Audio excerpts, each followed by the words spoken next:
Well, now that we have gotten 3D World completely out of the way, let's get to some unfinished levels that we had left over from previous viewer level streams and other such sessions.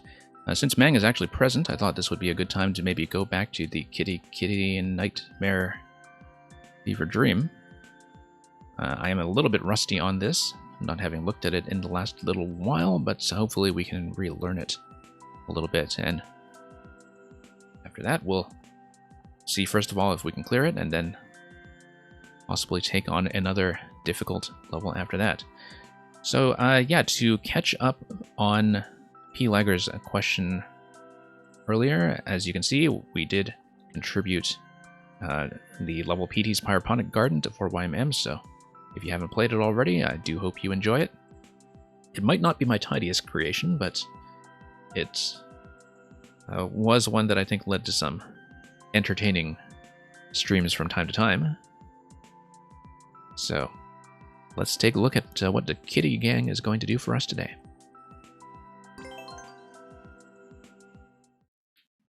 Now, I'm not intending this to be an extremely long stream, but we got Champions Road out of the way so quickly today that maybe I'll take that back. And of course, after doing 3D World, maybe it was a mistake to go directly into a 3D World level because my muscle memory is completely wrecked. As you can see from my failure to do a basic cat swipe with the shoulder buttons.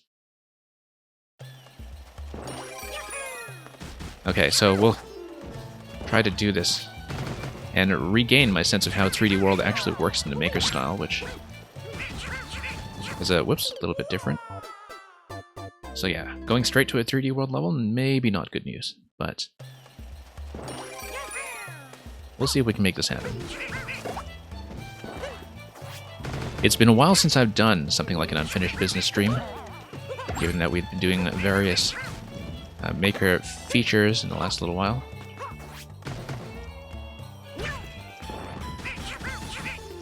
Okay. Ah, yes, this cat dive over here. Okay, that's right.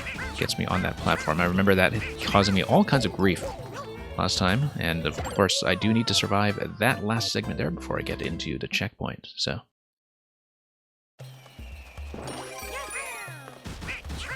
Okay.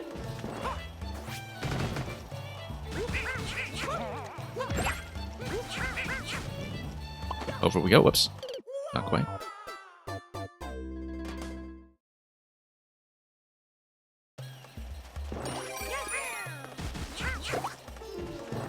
And down.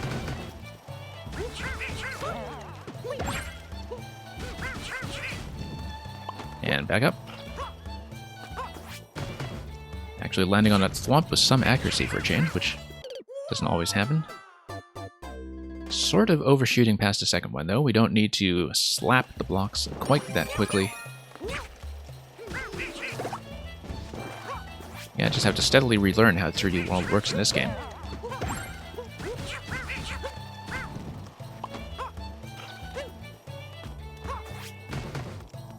Okay. And actually going to climb the conveyor belt. I see, that's how it works, is that you're climbing the side of the conveyor belt.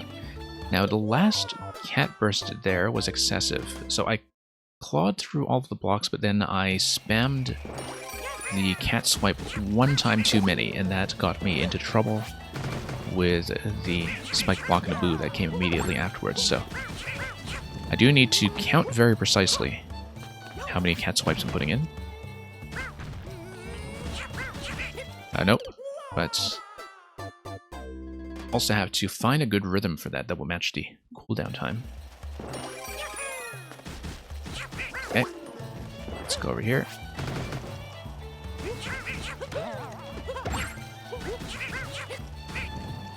And up we go. Not quite. So yeah, as I was discovering earlier, I do need to get a little bit ahead of that thwomp on the landing. Now, given how I've been doing so far, though, I should hopefully get to the checkpoints without nearly as much trouble as on my last attempt at this level, so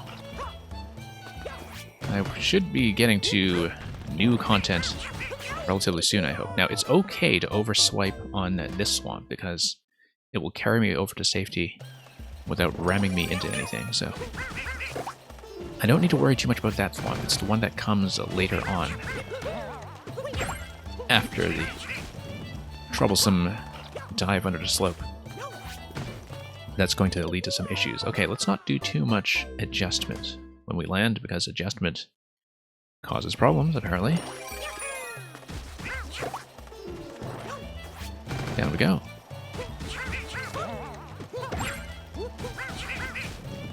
And up. Okay.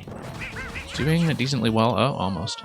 Yeah, that's the one that... No, that's not the one. That is a way that I've died multiple times now, so let's not get too complacent about that thwomp when it comes to overshooting.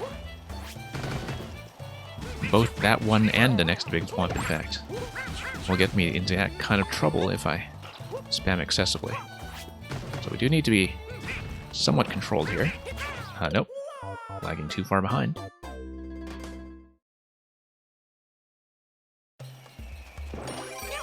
And so yeah, I'd totally forgotten that the new Pokemon Snap had come out. I do know that it's a concept that people who remember the original Pokemon Snap have kind of been begging for since the Wii U, because of the way they thought it would fit the concept of the system. But I know very little about Pokemon Snap other than how it is a bit of a photo safari game, so I am extremely casual about Pokemon. It's not really ever been a core part of my Nintendo experience,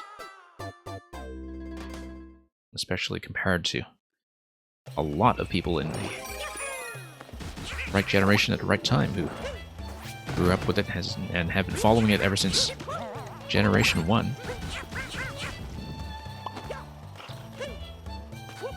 Okay.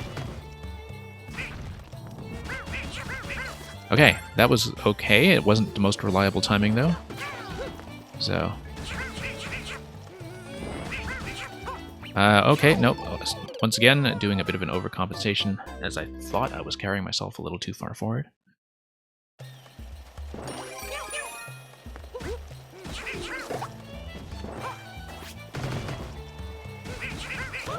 And... there we go.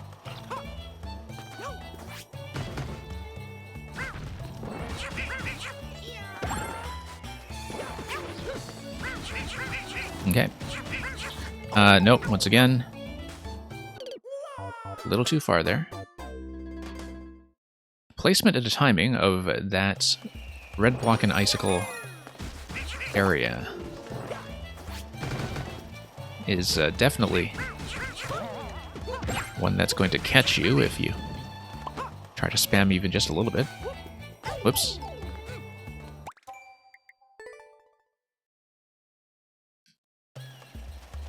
Not very often that you'll see a Boo in the desert, but of course, given the 3D World collision rules, it's one of the only things that's going to function well there in that spot, I think, and let the thwomp through, but gating you off from any kind of thwomp climbing exploit.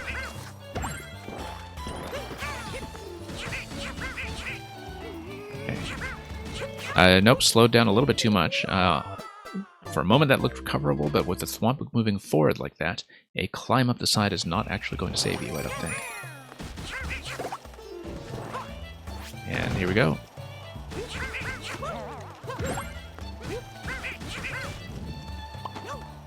Nat Cat's signaling a glitch cat, apparently. And here we go. Yeah, P. Liger, glad you enjoyed it.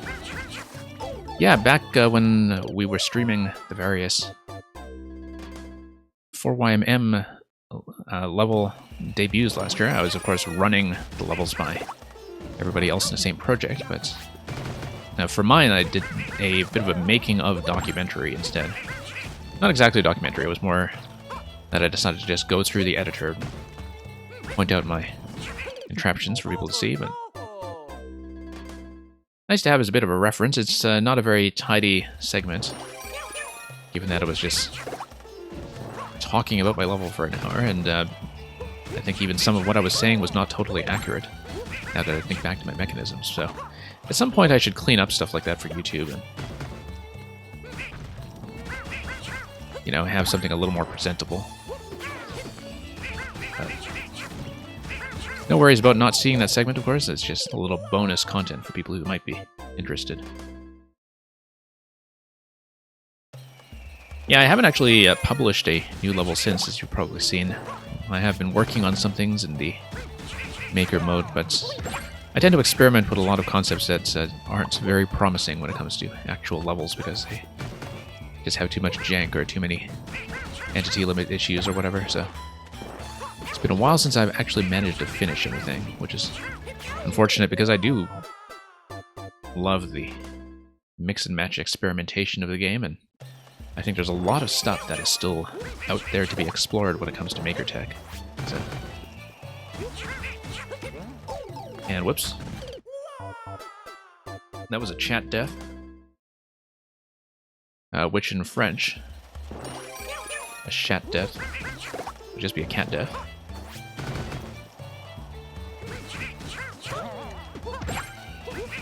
And yeah, Natcat definitely, you know, people do come and go with this game, of course. I think 4YMM was almost a little bit fortunate to get in before everybody left for Fall Guys and Among Us. There was a very steep drop in Mario Maker numbers late in the summer last year because Fall Guys really sucked a lot of attention out of the air when it came to platformer players, and then Among Us just vacuumed up everybody coming out of that, so... Definitely saw a lot of attrition from other streamers and makers when it came to those, but things seem to have been steadily recovering, I think. From what I've seen of metrics involving this game. Mostly streaming metrics, not actual playing metrics, of course. The closest thing we have to consistent player metrics in this game would just be the player counts on the Ninja levels. And of course, not everybody who's active even bothers with those, and I think some people lost interest quickly, but I did do all of them, and the last one, of course, having concluded just a few days ago. And I ran that one offline, and got to a time that was just under a minute. I got into the 59-second bracket.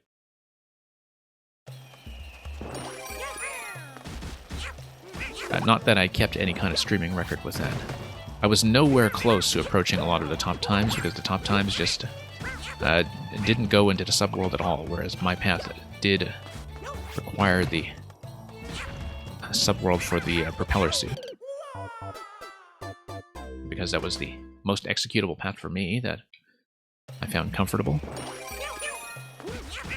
But yeah, I was originally very underwhelmed with that as the last Ninja level selection, because I, you know, didn't really warm to it, but once I revisited it on the second last day, I think, and really started to play with some of the timings on the subworld paths, I developed a much greater appreciation for what that was doing. There is a little bit of on-off switch jank in that level, though, which you have to be very precise about if you want to turn it to your advantage, and I think a lot of the speed record paths didn't wind up using the subworld anyway, as I said, so in the end, didn't matter so much.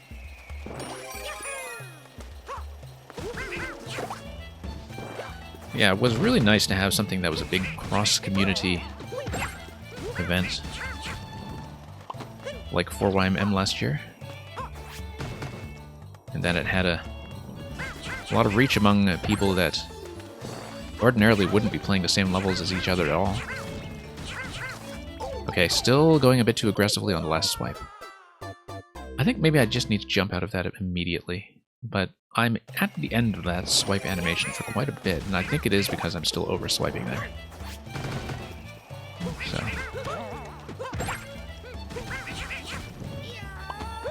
I do have a habit with a lot of games of unnecessarily double tapping sometimes. Whoops, have to dive there to get the initial notch open.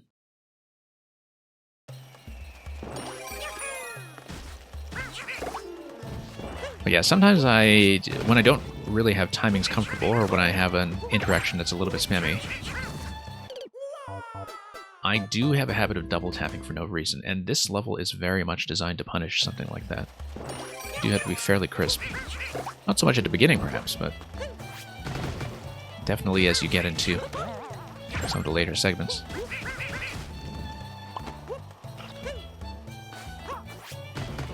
Okay. Swipe here. Okay.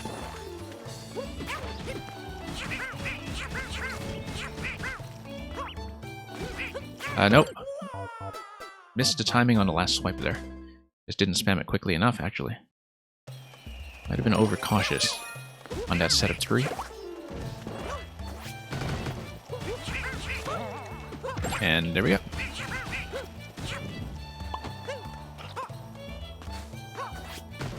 And down. Okay.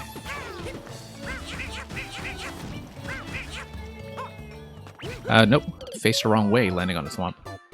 Partly because I was not quite confident in my landing position, but that's another habit that I have quite often, is I do a lot of landing corrections. Point in the wrong direction sometimes, and that certainly doesn't work with all kinds of levels. Works very well in standard traditional Mario, as we saw in Champions Road itself. But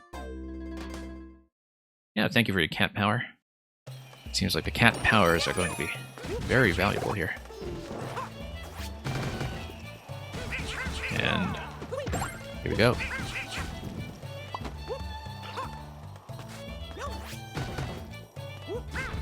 Glad we have so much cat power to work with. Now, oddly enough, I think the climb on the thwomp would have worked there if I had registered earlier enough that I was, in fact, latching on to the side. Okay. Yeah, I have to not stop hitting the button here too early. Nope.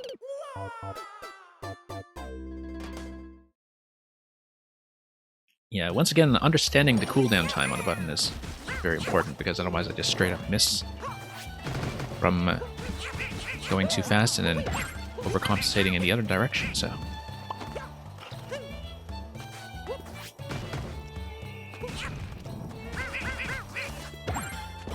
Yeah, Natcat, I don't know if you've had a chance to clear this one yet, given that it is a kitten level. Oh, getting squeezed like that is not a good idea. I felt like my jumping position was a bit off and that I could probably recover with the dive, but that turned out to be a terrible idea as I just got squished. Nope. Now I don't think I'll be able to make it away. Yeah, I will. Okay, barely recovered that one then.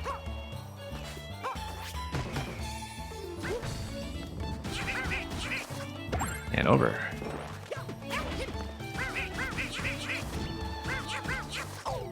And oh, whoops.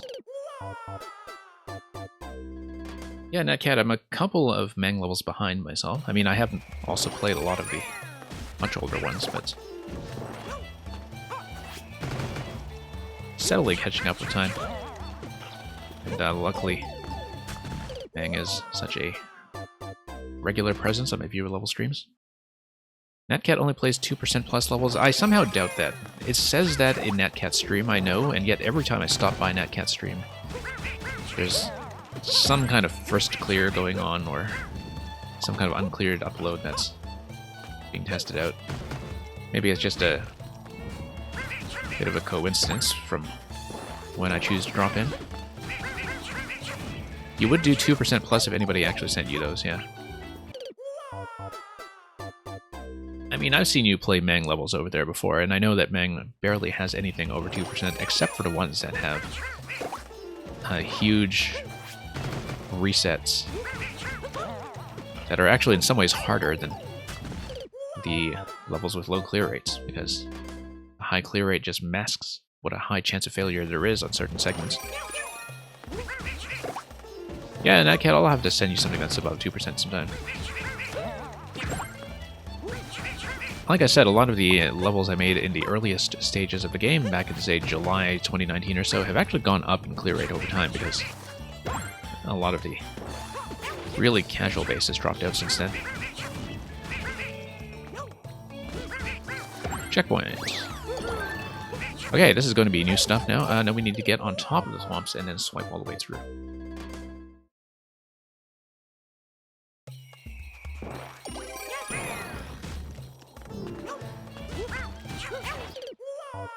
And Mang is just, of course, straight up asking Natcat for a ban. But that's okay, I'll let you two Kitten Club sort that out for yourselves. No, need to dive into that. Actually, looks like it was survivable without a dive, but I was a little far to the left when it came to the swamps, so possibly I do need to recenter myself. So yeah. Yeah, because you do get pushed back a little bit with your swiping speed relative to the thwomp speed.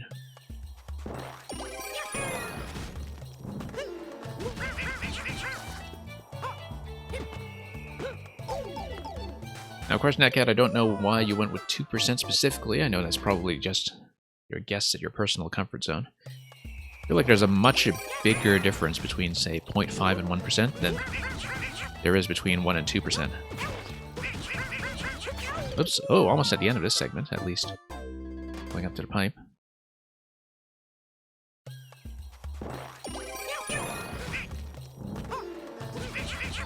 Whoops. Once again, not spamming quickly enough. You know, I should actually use both of my shoulder buttons and tap them in alternation. If I want to do a quick tap, that's actually a better method to do it. See? Much better. Much faster. And of course, I just missed a dive completely. Of course, I have no muscle memory for doing that, but the alternation method is much crisper if you do need to spam R. You just switch between R and L. The problem is I'm just not used to that, and very easy to overshoot when you're not counting how much spamming you're doing. It's actually going a bit too fast. But if I'm ever falling behind, that's going to be the method, as you can see here. So yeah, now that I'm alternating between the two triggers, that works really well.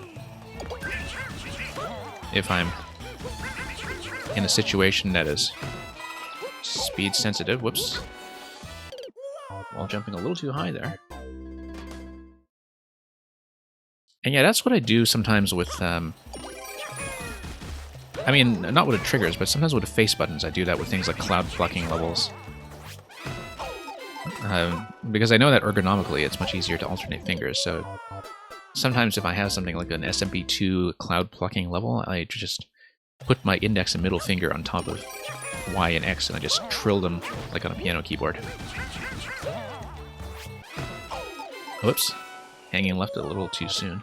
So yeah, if I ever need to go fast to catch up, that's going to be the way to do it. And you know, there's so few circumstances in the game where you ever need to spam the shoulder button that I think this just doesn't tend to come up. Let's slide down.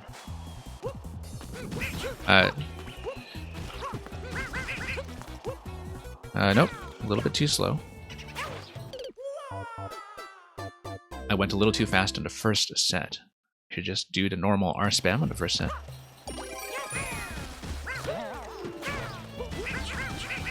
Yeah, I'm much more comfortable doing the R button than the L when it comes to most of the interactions that require it in this game. Don't know why that's necessarily the case. I think it's just that everybody does have their own habits when it comes to Mario Maker. I do need to cancel out of the ground pound, of course, in order to get on the wall comfortably. But yeah, definitely something to keep in mind if people are also trying to speed through this. I'm not going for any kind of speed record, but who has the speed record on this? 103. I'm just wondering if it would be somebody like Supernova, given that I know he's run all of these and that he is somebody who will occasionally try. Nope, let's just do the normal tap on that set. And here we go.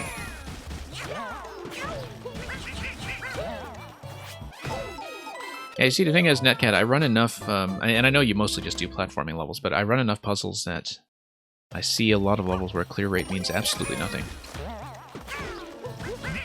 Of course, sometimes I find that with things like Shell Kaizo as well, that clear rates are actually inflated because the people who can't do the tech all give up really early.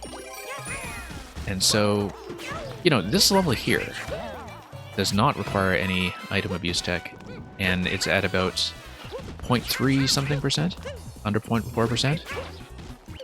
There are definitely shell levels that have higher clear rates than this, say 0.5 to 0.7 or so, that are much, much harder to execute. But because a lot of players give up on the first attempt, the only ones who are actually grinding out are the people who think they can do it, and so you end up with a little bit of distortion of the figure. Nope, too slow.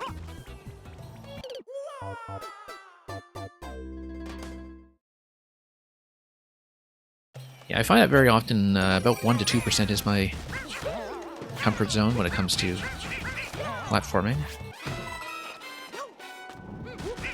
And of course, you know, depending on how the maker scene is going, the meanings of these numbers do change with time. And even relative to Maker 1, I think that the sort of subjective difficulty we attach to the clear rate was a bit different in Maker 2. That a lot of things that felt like they would have been 2 or 3% or something like that in Maker 1 kind of sank down to the 1% range in this game, just due to differences in the player base, I think.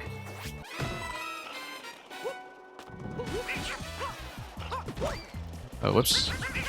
Nope.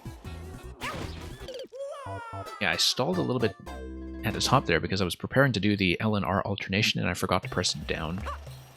That was maybe not the most elegant way to do things.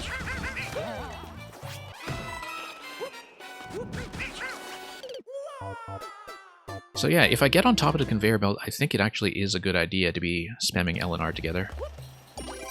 Because that's one where speed is going to matter. It's actually very satisfying to go super fast with the alternating method. In fact, I even have time to just jump on top of the thwomp normally without doing the dive, if I do just power through this. So yeah, I'm really glad I discovered that method, even though I have to use it sparingly, and once again, too slow on that spam, actually. And then I'll have to get ready for what that mushroom platform up ahead is going to do to bounce me around.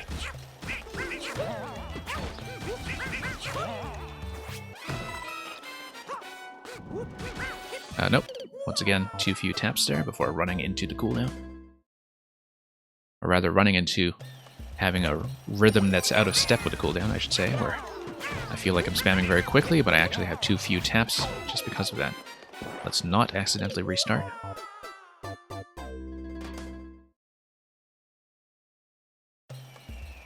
Yeah, Netcat, I don't think I can do any precision tech like trunk jumps. I only have a vague idea what a trunk jump is, but, you know, in terms of landing in very precise spike gaps and such, I think that's probably the thing I'm least fond of, is super high precision. Now, depending on who you talk to, I think people kind of have different definitions of artificial difficulty. Like, you'll see some people say that something like Champion's Road with no checkpoint is so long that it's just artificial difficulty, but of course they would be wrong. But of course they would be coming at this from a very different mentality from people like myself, who find that a lot of levels kind of go too heavy with the damage, too heavy with tight margins of error that don't actually add any fun. I like having room to adjust to my platformers. Nope. I was supposed to dive into that, I think, so I could cling on to that until the thwomp gets in position. I don't think I'd be able to clear this without my L and R spamming method, actually. I'm glad I'm doing this because I just would not be able to get to clear if I didn't. No, okay. I do need to go low because otherwise the cat climb is going to bring me too high. But then I can also just stop on the wall, though, and not climb further. So, for example, stop and then drop. Although dropping onto the swamp is going to be maybe tricky, so... If I do just a normal jump onto that wall later, maybe that's a better idea than trying to do it with a dive method. Given that I'm going to be ahead of pace anyway. Whoops. Z to drop off the wall. Yes, that's right. I often just forget that. Just as the gentle drop, yeah. And that's something I should remember more often, because I've had a lot of trouble with wall dismounts as the cat before.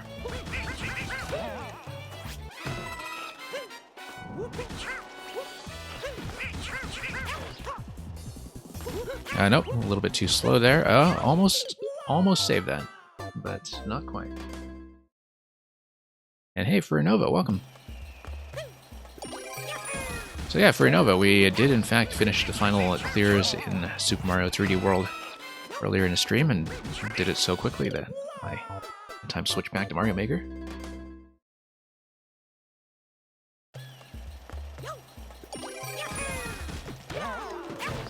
Natcat, one of the interesting pieces of advice I received, I guess, when I was starting out as a Mario Maker streamer,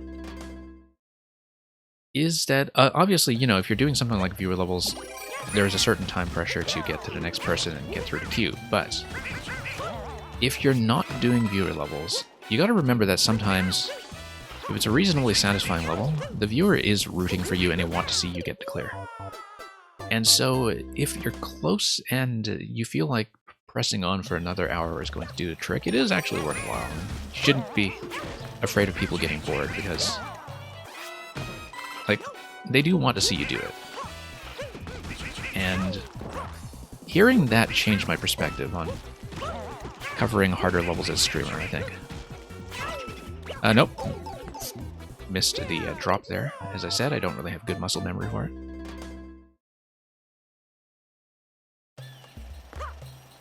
And yeah, Furinova, we, as I've been saying, do Mario Maker most of the time anyway on this stream.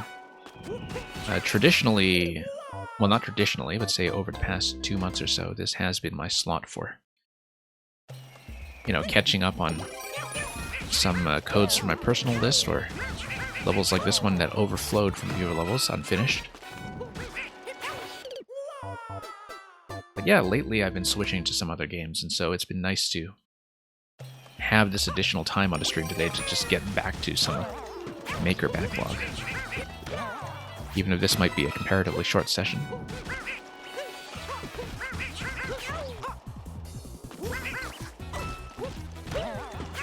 Okay. Nope, tried to drop off there, and unfortunately what I did by mistake was continue to hold right, and if I hold right there, I cling back onto the wall. While making this level, you completely forgot that the cat can climb on a semi-solids. I mean, barely have any semi-solids here, to be honest. Oh, you mean the bottom semi-solids, yeah. If I wanted to save myself.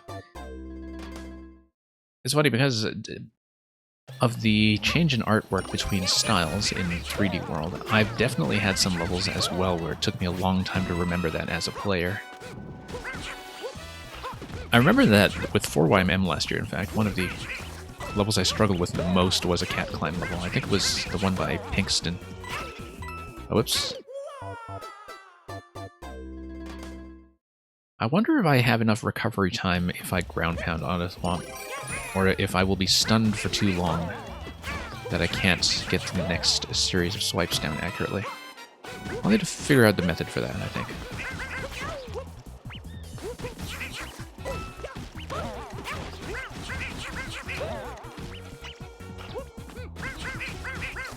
Nope, not quite. Although landing like that directly... I mean, I didn't want to do the climb off the right side of the swamp, but it was actually a safe timing. It's just that it took me a little bit by surprise.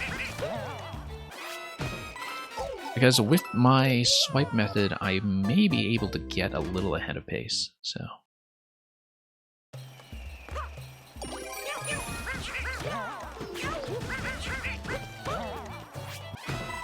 Although the nice thing about a clear rate requirement, Netcat, is I don't know if you found this as well, but there are a lot of really good high clear rate or traditional makers out there that are often afraid to submit because they feel like a lot of viewer level streams are doing too much Kaizo, or that, you know, some people have this misapprehension that traditional levels aren't really welcome on Twitch.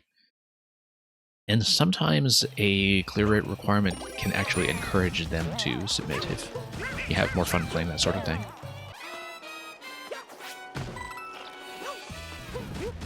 Like, I've definitely run into people who feel like they're not comfortable submitting to viewer levels because they think, oh, everything has to be Troll or Kaizo. When quite a lot of streamers would in fact be quite happy to see their work as a change of pace.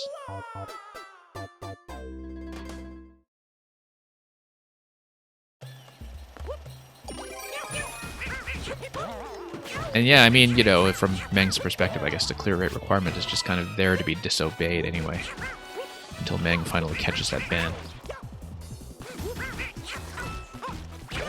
Kind of like how safe ramming into the question block really is, because it looks very concerning at first, given the placement of the red block. And there we go.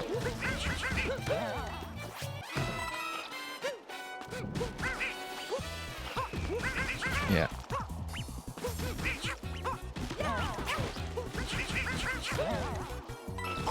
Nope. Too much of a climb there. I was hoping to. Oh, I think I was sort of expecting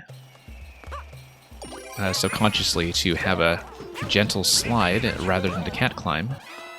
And so my instinct is to hug against a wall when I should really not be pressing against a wall whatsoever.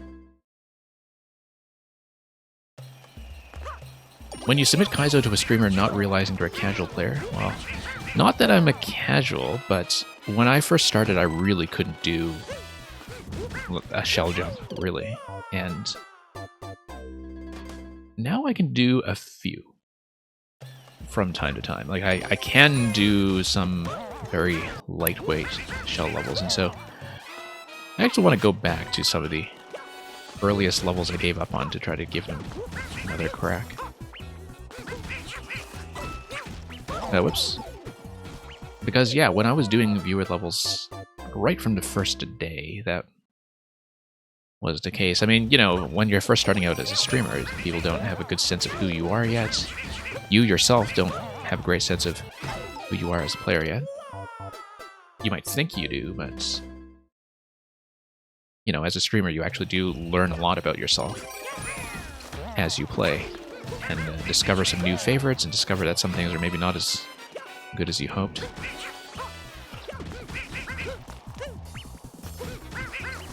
Okay. Nope. Just missed a bounce there.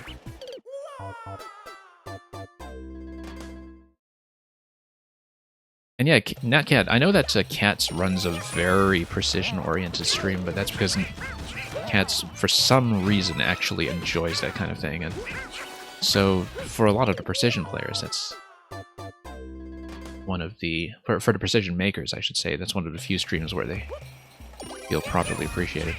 I can't stand that stuff myself, so I'm glad Cats plays it so I don't have to. Yeah. Shoujo's stream I don't really keep up with, despite Meng coming in with all of the very recognizable Yoshi emotes. I know she was kind of off for a few weeks recently, but just came back, I think? I don't know.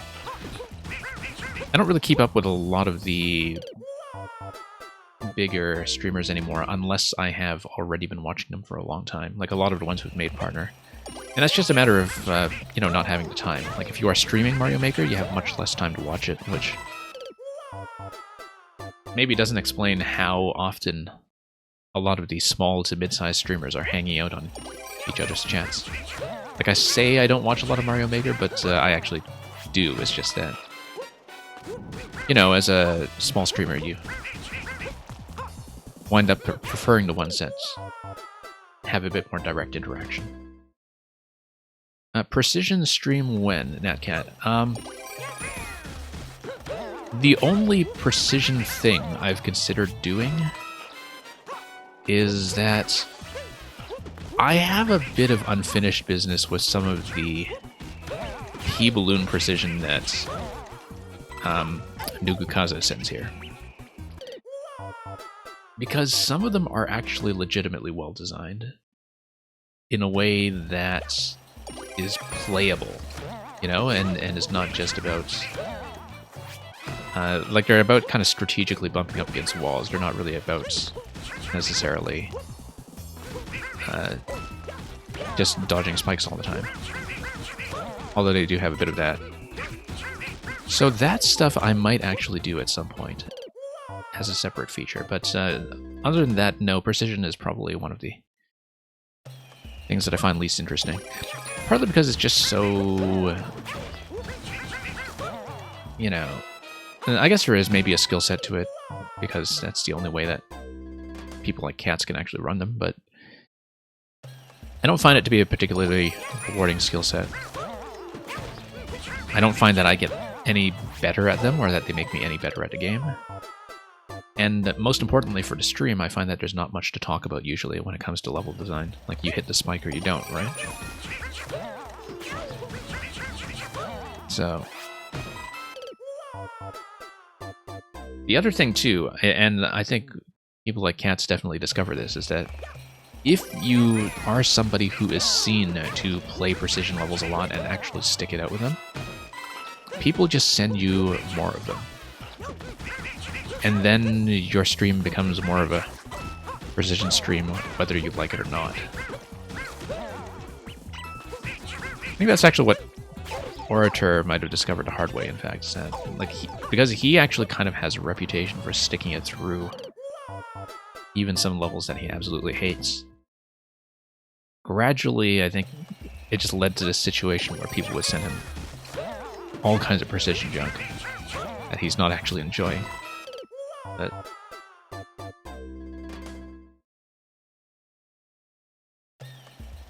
yeah.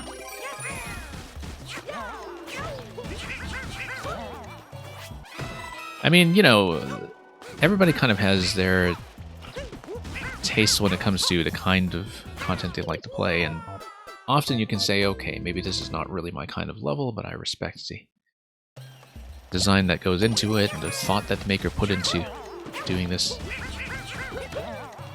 In the way that I can say that often for some Shell Kaizo stuff, for instance. I need to cancel out of that ground pound, or dive to the left. I don't know if I can say that for precision levels. I don't know that I actually respect the craft that goes into them.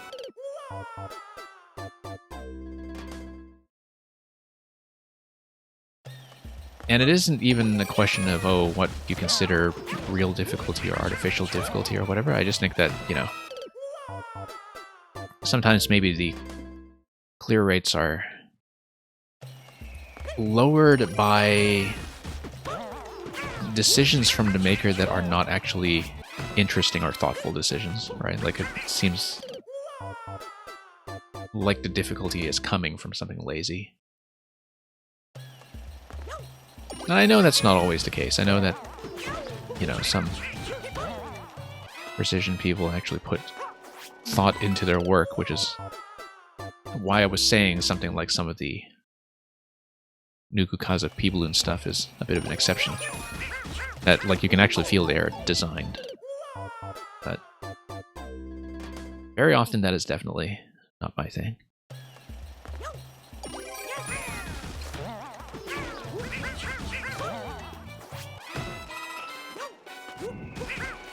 And here we go. Sorry, for Nova, I'll catch up on that message in just a second. Hey, you don't care about difficulty, but you appreciate that people try to make a challenge. Yeah. I find that, I mean, you know, I like things that I can sort of appreciate from a maker's perspective. Things that are clever ideas that push the engine in new ways, or teach me something new about the game or require some kind of a skill set that I might not have refined previously, which is kind of the case with this level here, where I'm sort of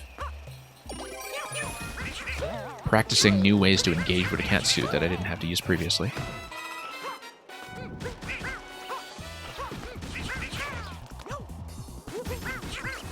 But here we go. Oh, whoops. Too slow. But yeah, definitely depending on the kind of streamer or maker you are dealing with, there can often be a very different attitude to what you're trying to get out of playing the level. Like, are you trying to give somebody a level purely to lay down a challenge and say, okay, can you beat this? Or is it because you want to show off some interesting tech or some kind of innovative idea or interaction? Among other reasons. But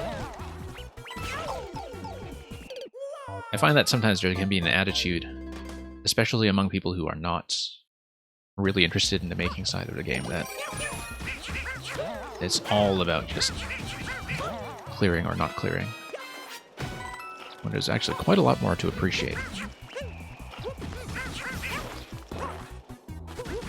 And that's something I find puts traditional makers at a disadvantage as well often, is that, you know, a lot of them put so much thought into alternate paths or secret placement or whatever, because that's what they admired about Nintendo, and sometimes that just goes unappreciated when sometimes the culture around Mario Maker is all about the clear. It depends where you go, of course. I mean, there's so much diversity among makers and streaming communities that I think eventually people can find a good fit for them.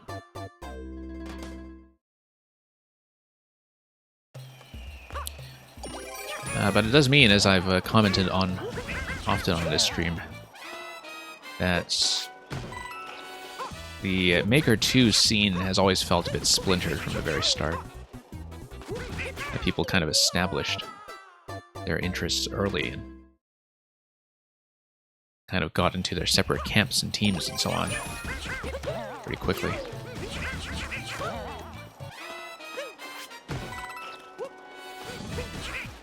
Which is why it tends to be interesting when you do see something like a project or a series of levels get a lot of crossover interest. Okay, too many swipes on that last one there. Still, same kind of mistake we were making before checkpoint 1.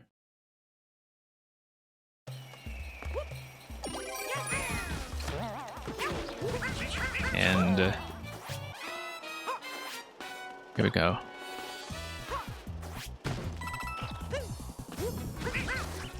What camp am I in, Netcat? Well, I don't know if there's a specific camp necessarily, but I do think that there's definitely a segment of the audience that's my content appeals to, and a segment of makers whose content appeals to me, let's say.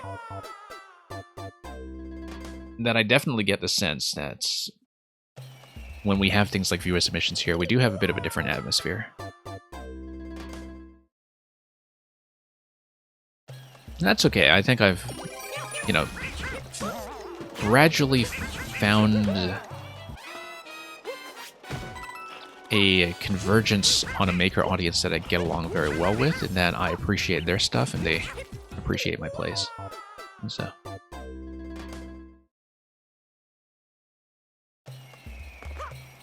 And yeah, man, why haven't you made a refreshing level? What's up with that? Seems like you're overdue for spreading out into something like that and rocketing up the popularity charts so you never have to look back.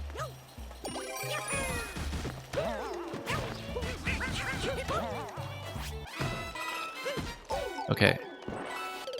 This is your refreshing level, I guess. Yeah, there's a bit of ground pounding here and there just to make spectacular things happen.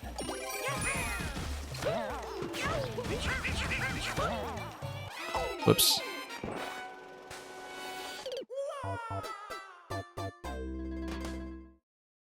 You see, I've never really been hit by a lot of the refreshing spam because I've just never even looked at the popular charts, except if anything I made is up there.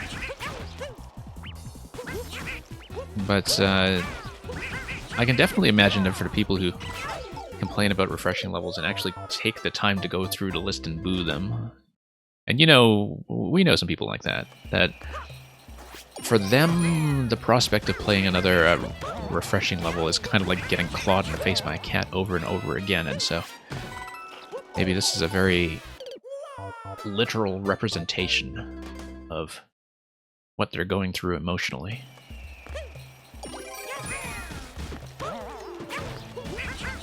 Okay. Whoops. Still not making that jump very well.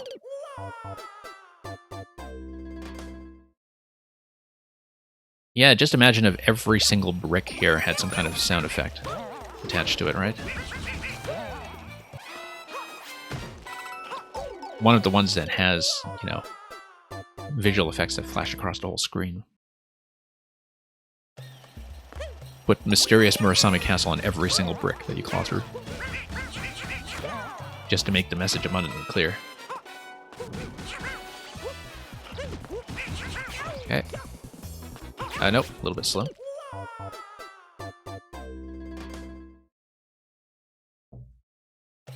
One thing I will say about refreshing levels is that they actually work pretty well as a stress test of how my stream is going. Simply because all the visual effects, you know, can be pretty heavy on the video encoding. I think that's the only thing I found them especially useful for. But yeah, apparently a critical mass of people out there are into that stuff, or at least see stuff in, say, Endless Easy that is so much worse that apparently a refreshing level is refreshing.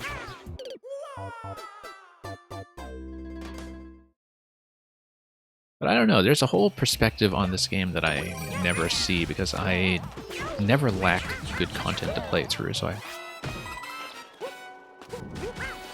I'm never really in a position of, you know, having to wade through a lot of Drek. And I think if you are in that position, like, you can kind of imagine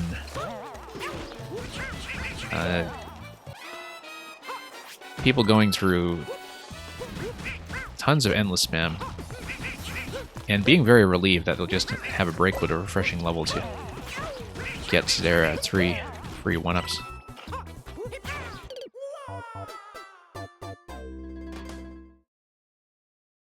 Maybe it's like that with a lot of the speedrun spam as well, like all the 20-second speed levels that are not actually speedruns by how I understand the word. They're just, you know, follow the coins for 20 seconds and pop a like in there afterwards because it's actually reasonably competent and technically not even bad. But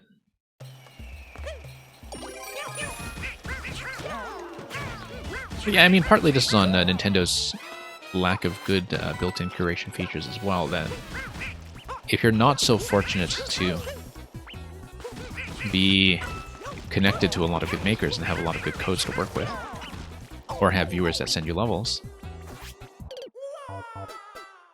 then you just kind of get this idea of launching the game and thinking, okay, what do I play? Going down a popular list and walking away very unimpressed. Or worse yet, walking away very impressed. Whoops.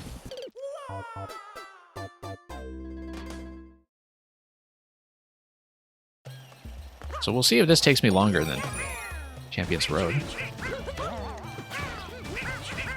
I mean, across all streams, no it won't, because Champions Road actually did take me about 3.5 sittings. But, whoops. Oh, almost recovered that, but that puts me a little too far behind.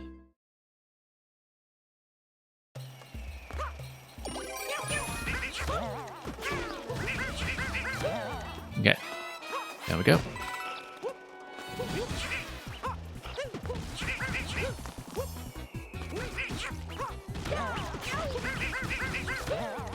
Okay. Nope, slid down a little too late. I actually did have a plan for that time, and it mostly worked, where I thought, okay, just stall on the wall, and then slip down on top of the thwomp, and then I just didn't have a very good estimation of how long that would take to do the drop. But the plan, I think, was actually an okay plan. That was not actually the issue. And we have a raid. One moment while we acknowledge I am the Supernova, who I'm sure has been busy doing the kind of thing we were talking about, just going down the list of refreshing levels and giving them all a boo. Let's give you a quick shout out. No, I actually know you were running Electrodude's levels, I think.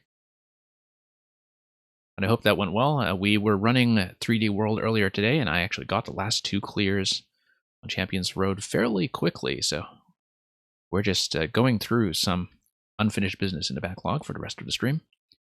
And so welcome everybody who has come into Supernova, from Supernova side, I should say, and I'm sure most of my viewers are also familiar with that stream as well, but if you aren't, that's a very good place to go for some very maker-oriented playtesting.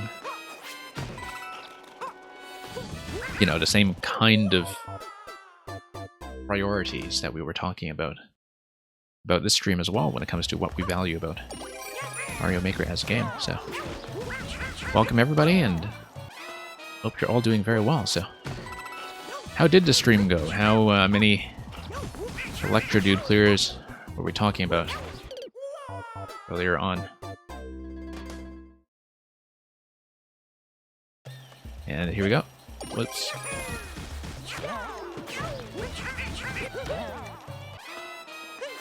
All the way down. Really good. Good to hear. It's been a while since I've looked at any of the Electrodude levels that have manageable clear rates, because I had whittled down the whole list to just the hardest stuff for what seems like months now. And so yeah, I mean, Supernova, I was reasonably confident you would enjoy that list a lot, actually, having been familiar with Electrodude's levels for a long time now. Oh, whoops. Once again, over-spamming on the last one. 12 clears, okay. Or 1-2 clears, I guess, so bit of an underground experience. Cheated a little bit with the warp zone at the end. Hey. This level, of course, Supernova is very familiar with. Oh, whoops. I discovered a pretty decent method on this level to ease up on the spam, which is that I've been alternating between the L and R button for the swipes that need to be fast. That's made everything a lot more comfortable. Not that I've been clearing this, but it's made everything a lot more doable from a timing perspective.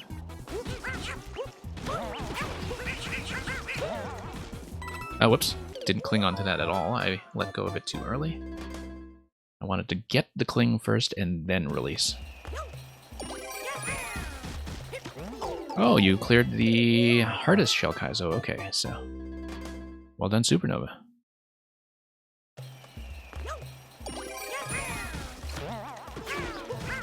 Seems like Supernova has been practicing. Okay. Oops. Yeah, and if it is the hardest level, nowhere to go from here but down, I guess.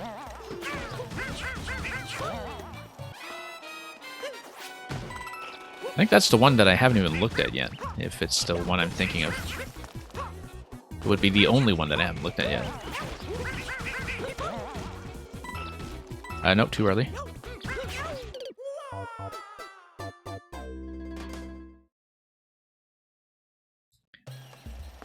And here we are.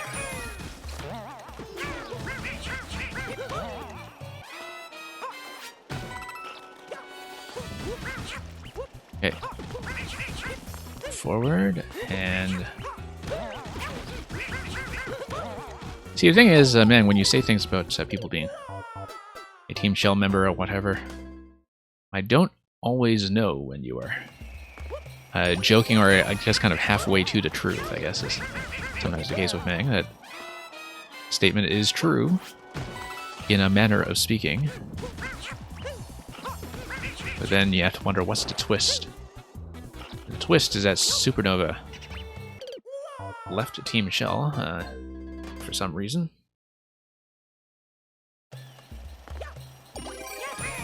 Yeah, Electrodude, it seems like I need to learn how to do shell jumps first before I get to your hardest one.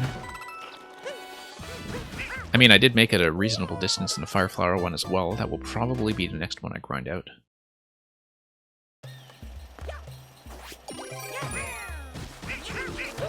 And okay.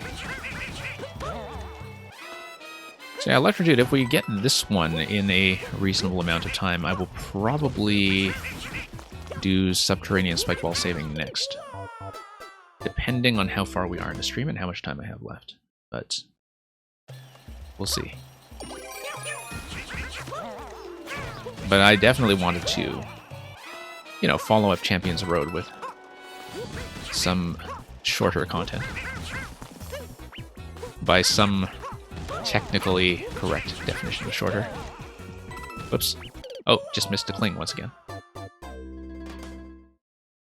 But yeah, we'll see how long this one takes, though. I mean, considering that I have been on it for some time, I actually feel like it's been going reasonably well. I know which accuracy mistakes I've fixed. Nothing seems fundamentally undoable or anything. It's just that I spammed a button a little too hard sometimes.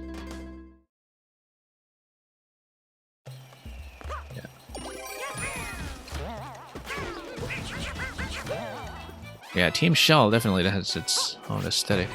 You know, I haven't seen a Space Pig around for the longest time. I had this vague sense that Team Shell was kind of his brainchild, but I don't know if he's just been out of the game for the last long while. Because it used to be that Space Pig would kind of be on at a similar time after I ended.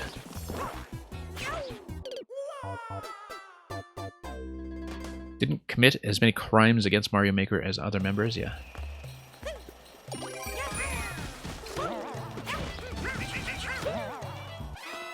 Okay. Here we go.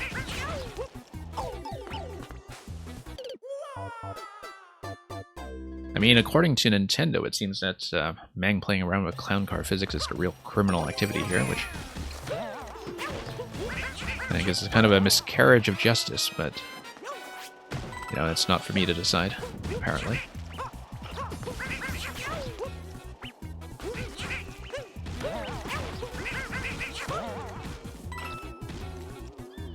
Kids these days with their drugs and rock and roll and Shell Kaizo.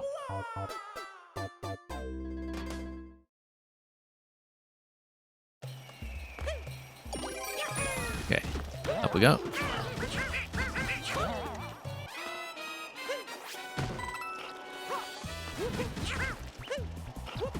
And forward.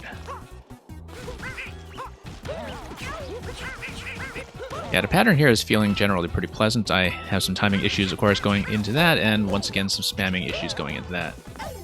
Let's see how much we have left here. Okay, there's going to be a bonsai afterwards. I don't know if I'll have to redirect it somehow with the cat. But we'll get there soon enough to find out. Whoops. But yeah, the 3D World content went pretty well earlier. I mean, the Toad clear happened so quickly that I barely had anybody even watching the stream at the time. Toad actually turned out to be the easiest character by some distance. But of course, that was after practicing the patterns quite a lot with the other ones over many hours in the previous streams. No, I felt like I was supposed to dive through that, and somehow, yeah, I just ran directly towards it. I think I have to climb up above that block, actually, not swipe it. I couldn't quite tell because it is a brick, and the brick all over this level seems to indicate destruction.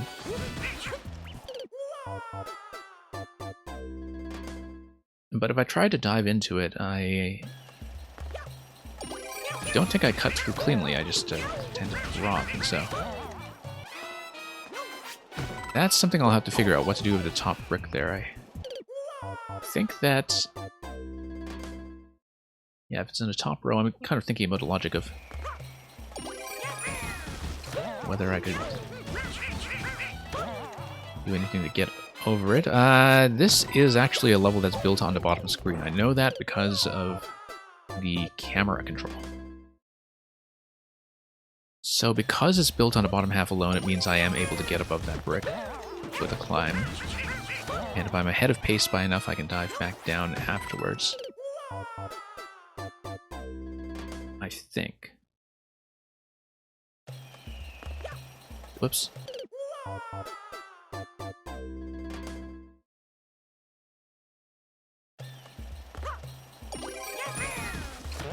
Yeah, sort of interesting to see with all the different maker teams that were set up, which ones sort of ended up having a bit of a robust community. Stuff like Team Shell and Team Jump and Team Precision, and I guess Team P-Balloon is just mostly Nuka Kaza and friends, but you know, that counts. Seems like we see more of that around here than some of the other ones.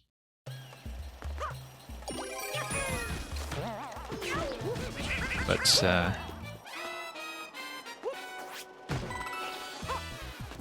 yeah, I guess that's a fairly new development to Maker 2. That's, you know, a similar sort of stylistic structure. Wasn't quite there in the Maker 1 community, which of course, as I was saying, is something I look back on as much less splintered.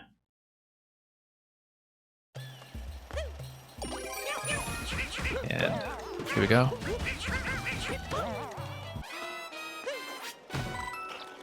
Yeah, Supernova, as I had been saying before, I really do wish that something like a team boss actually had come together.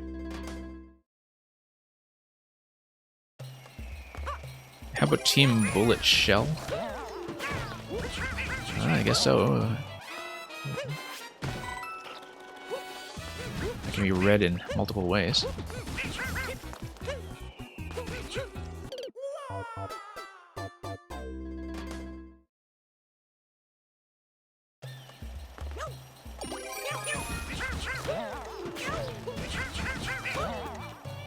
I think you're can actually have sort of a coherent thing as a Team Mang, even if it only consists of Mang.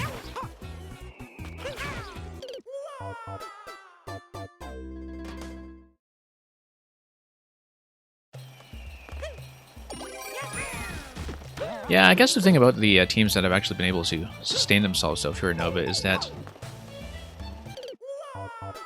they have that balance of being just generalized enough to capture a really large audience, but also specialized enough that people know exactly what they're getting into. You can't really have things that are too specific. Otherwise, I'd love to have a Team Goomba hat.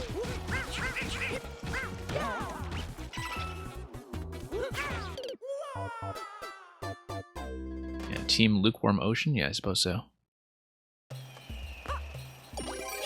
That's why I'll make it granular down to whatever individual dodging concept you've set up. Whoops. And for Nova, that's basically what I'm saying. That's, you know, something like midair would just sort of be a subtype of a lot of existing shell technique. And you don't want to gate players off even further than they would be already. Whoops. Nope, too fast.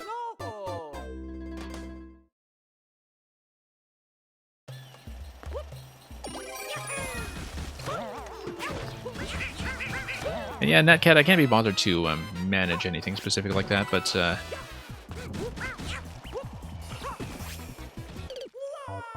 some point I should do some kind of level contest just to drive certain kinds of design that people are maybe not doing.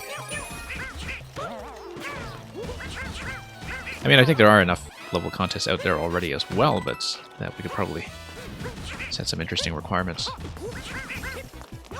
or just interesting stylistic prompts. Not that I'm short of material to play, of course. Nope, a little bit too short on that since I was over spamming earlier, and now I am over correcting.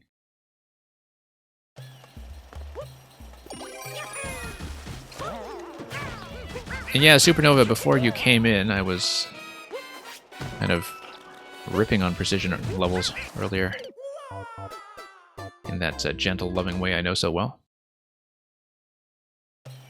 In terms of just a difficulty, feeling often a little bit lazy in those, and that, you know, it's... As the maker, you can brag all you want that such and such a thing took you 10 hours to clear check, but when the actual thing you did in the maker mode to put that difficulty together probably just took you a few seconds to slap in thoughtlessly, to me that's not actually that impressive. Like, you have really interesting tech or setups that are the cause of difficulty instead, okay, then we'll talk. Yeah, we were talking about the sort of social dynamics that would be consequent upon Netcat keeping or not keeping that 2% requirement on Netcat stream. Nope. Oddly enough, I almost made it.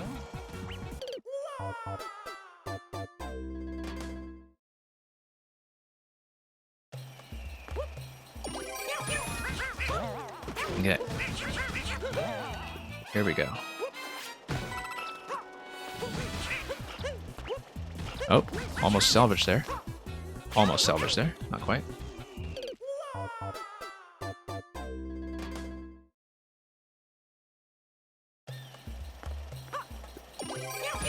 Yeah, Electritude, I've kind of had people say that before with,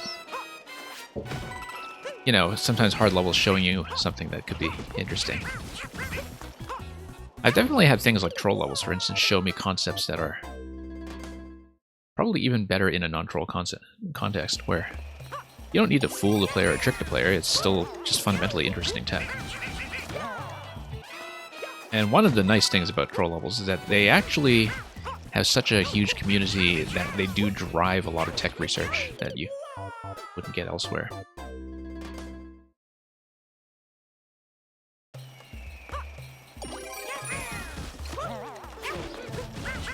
That's...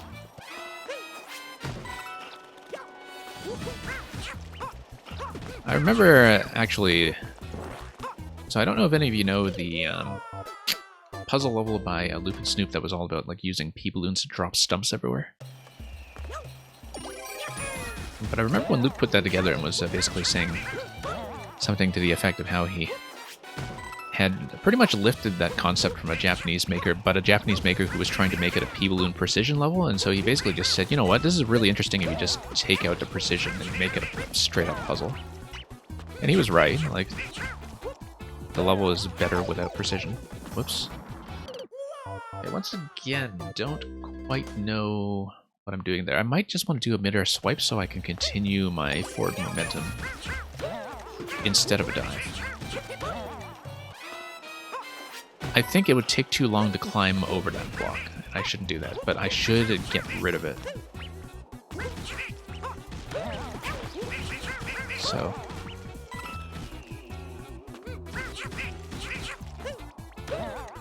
there we go.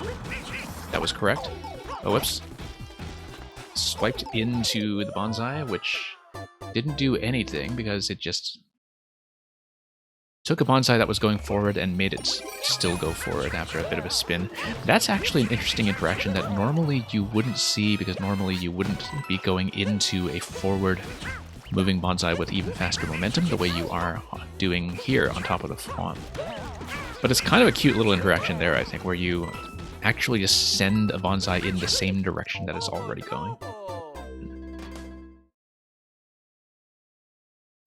Supernova, I've seen Nugu-Kaze doing something very similar, of course, because it's P-balloons, and that's what Nugu-Kaze does, but we're talking about different concepts, I think. Maybe. I'll have to think about that. Because this was from about a year ago, or... Well, not a year ago, because the People only came out a year ago, but definitely middle of last summer.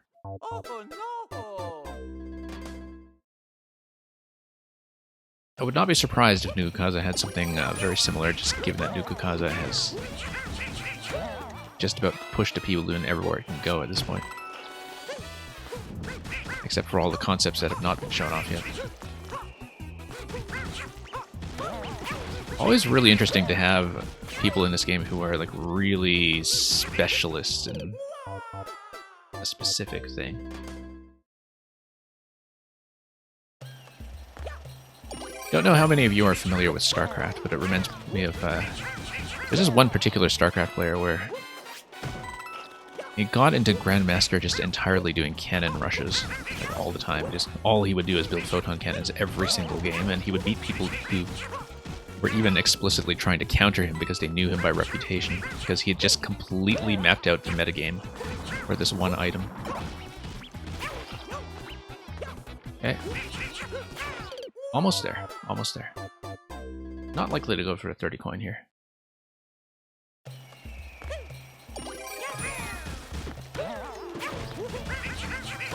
And here we go. That was actually surprisingly blind friendly, like everything from the Bonsai Forward that I was seeing for the first time. Nearly one-shot that apart from just not tapping aggressively enough at the very end. Nearly got that done, so... We're not in terrible shape. I'm a little behind pace here. Okay. Totally legit 30 coin. Yeah, I do question that. SDGML, it's going great. Welcome.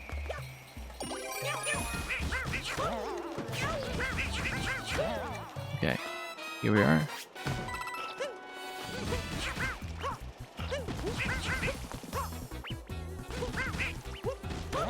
Okay.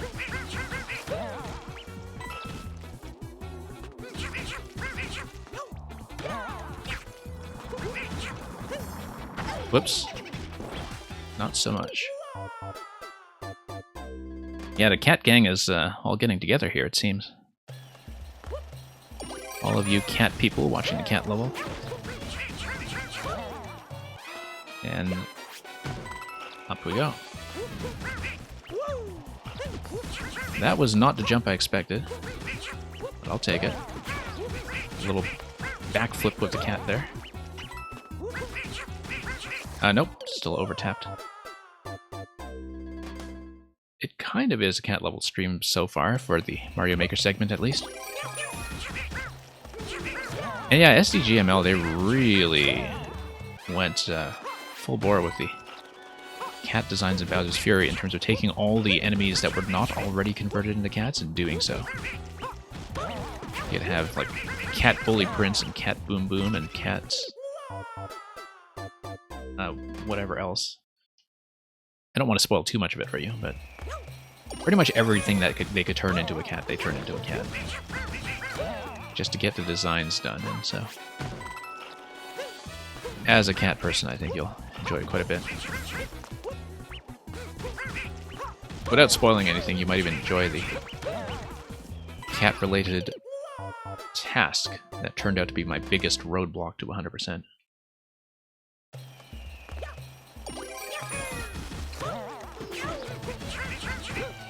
Anyway, here we go.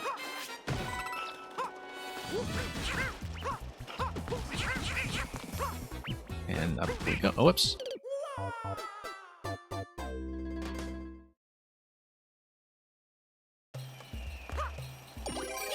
I'll let the cat people in the stream all gang up on Supernova for attempting to bring dogs in here.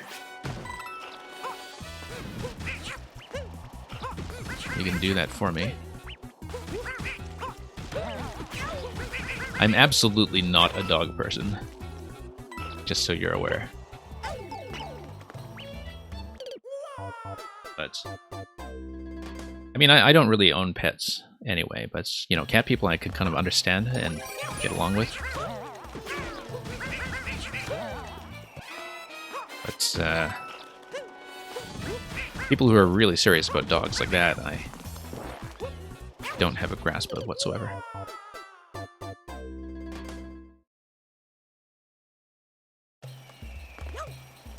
No, I've never actually gotten along with dogs, so... I think it's partly a matter of comfort. Like, I think an interesting question to ask yourself is, how many people do you know, possibly including yourselves, are truly first-generation pet owners? Or is it something that people are more comfortable with if they have some kind of family history of having grown up with a pet, say? I mean, pet owners are going to start somewhere. I do know that a lot of people acquired dogs and cats over the course of the pandemic just for companionship, but it seems like whether you grew up in an environment that had pets around or domesticated animals in general is a pretty strong predictor of whether you're going to be open to a pet ownership yourself later in life. I don't have any particular statistical basis for saying that. I just find that very intuitive. Oh, whoops. A little bit too late in that input. I didn't switch back to the shoulder input quickly enough.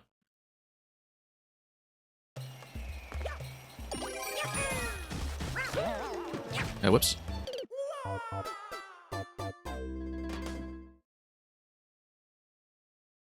Cats will eat your dead body. You see, Mang, now I see why you made this level.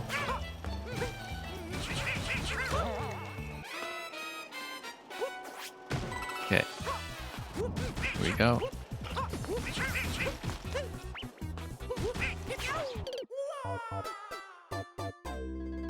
If you kind of buy the concept that people have occasionally claimed about SMB1,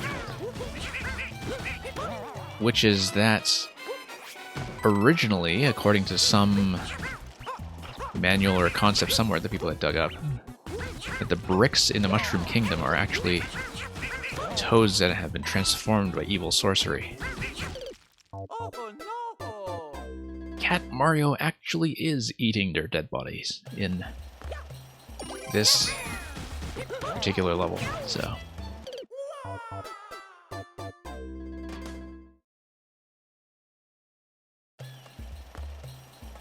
And here we are. SDGML's apparent reference. You don't need to convince me, Leonard. I'm already a fan. I assume that's just a Big Bang Theory thing from the sound of it. I don't actually know that for a fact. It's just a guess. Just, from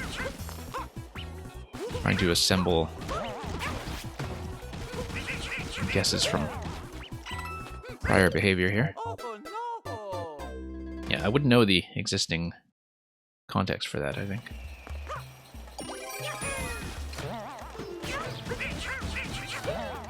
Okay.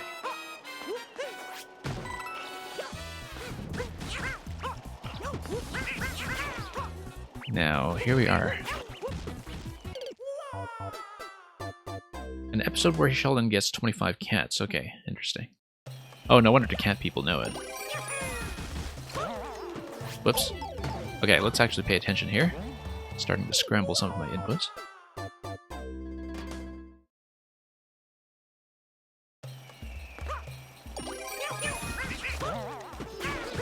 Supernova, I don't think the hitbox is actually the issue when it comes to the cat.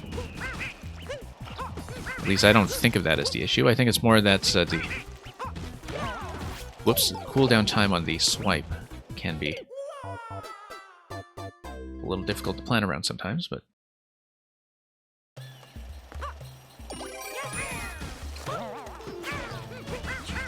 Yeah, here we are.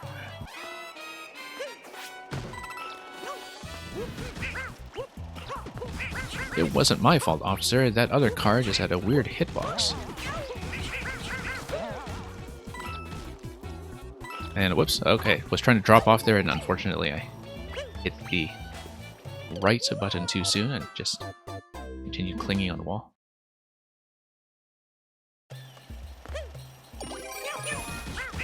Yeah, some of the collision logic in the 3D world style can be rather odd. I don't actually find that to be an issue with the catsuit so much. Some of the enemy behavior, certainly, but... You know, having cats interact with thwomps is about as good as you're going to have it when it comes to 3D world collisions. Whoops. Yeah, poor landing on a thwomp. I was trying to adjust my position back to the center and unfortunately swiped too early.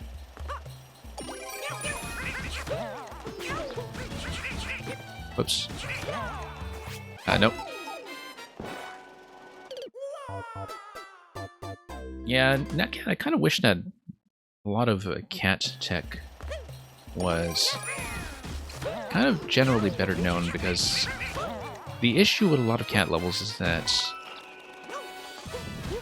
the best cat tech has a bit of a requirement to it when it comes to doing things like canceling out of the dives and so on. Like, I remember very early on in Maker 2, before I ever started streaming, I was playing some, you know, cat dive trainer levels, which really gave me a new appreciation for the cat suit in terms of how good it can be in the right context. But unfortunately, a lot of that often takes some training and setup to do, where a lot of people will just wipe out of those levels from not being fluent with the suit. Not that I'm very fluent with the suit, but you see what I mean.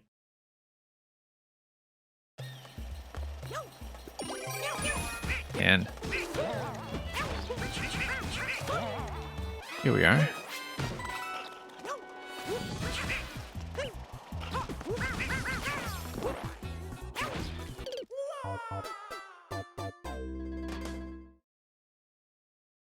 And as far as 5YMM goes, well,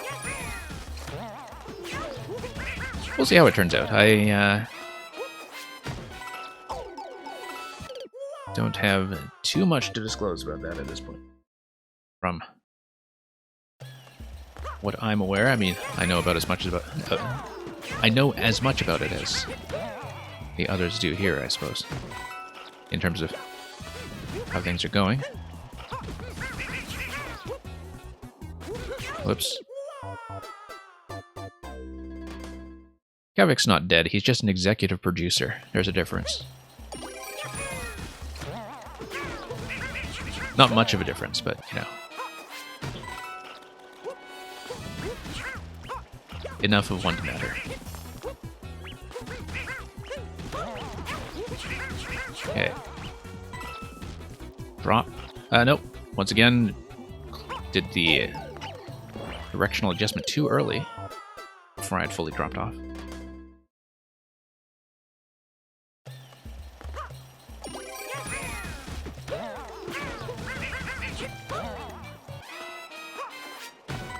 Okay.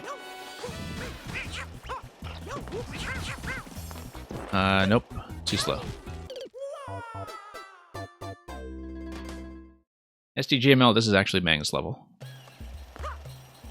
Sorry to spoil the fun. I would assume SDGML, of course, that you have a certain bias towards it because of the cat. But yeah, you know, even relative to a lot of the other 3D world elements, the cat suit is actually pretty snappy and responsive. It's just that the controls are very unorthodox, especially if you know how to cat controls an actual 3D world. As some of you are no doubt aware, there was that whole Sieve video just complaining about that for half an hour a little while back. That the cat controls are a little bit out of step with how a lot of 2D Mario power-ups tend to work, as well as out of step with the original cat suit. But once you get into it, right, like, the cat swipes that we see here in sequence, for instance, are so much more responsive than anything you'd get with a hammer suit. Notice how I whipped the blocks with the tail there because of the weight of Thwomp was carrying me forward during the swipe animation, even though I was facing the wrong way. I feel like now that I've revealed that we have another Mang cat level on the way that's all about doing this backwards. It's the natural conclusion, right?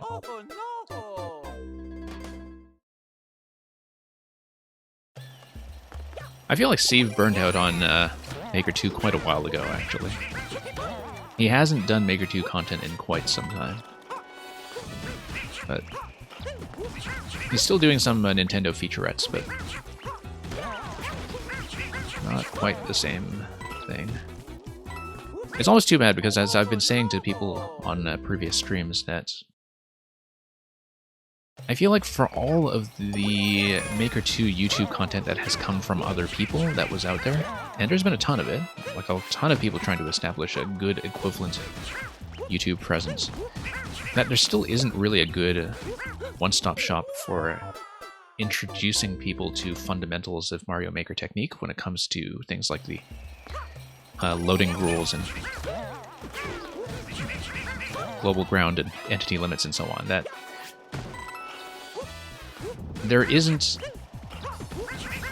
any particular tutorial content that I feel comfortable recommending as being something that's just totally good for beginners, or as a very well-presented reference card. And yeah, I did like Tobias Bergdorf's item breakdown videos back when he was doing them. I felt like that was probably the closest thing to what I felt Maker 2 needed in terms of having like some introductory content I can just show people if they're new to making and want to see what's possible.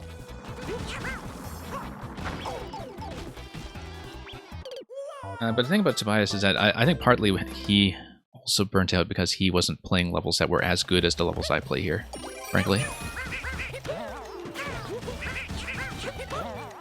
That people were maybe sending him some direct. Speaking of Loop, I know that Loop was trolling him with some direct, but that's what Loop does.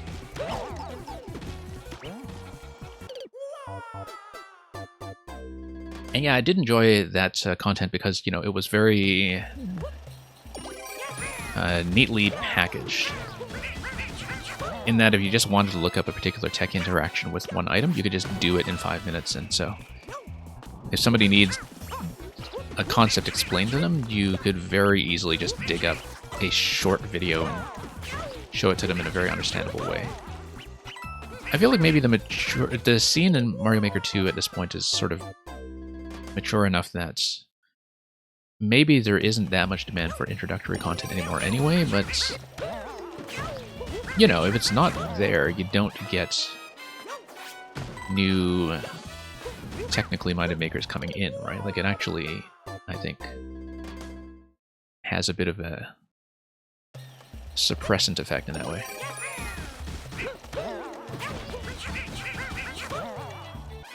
And not that I have time to do anything for YouTube whatsoever, but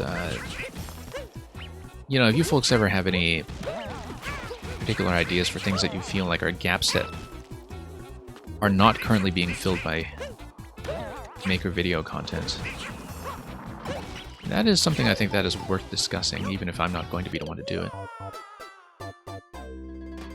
But yeah, I definitely feel like there are some really conspicuously missing holes in the video reference scene, especially when it comes to just Maker tech, the way that... I think, you know, a lot of the Sieve videos, for instance, were very good for getting people back into Maker 1, including myself, back at near the end of the game. And also kind of getting them excited for concept they wanted to try in Maker 2, even though I guess maybe for a while it was all survival timers and don't look left and whatever was popular there. But, you know, just something as basic as like really understanding loading and entity rules and so on. Even if you're not making really technically ambitious levels, it's so important to know that stuff for the sake of debugging and just general level cleanup.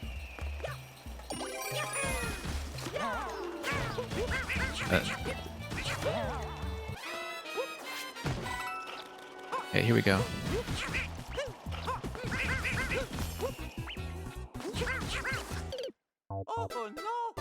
Like, I feel like there's a whole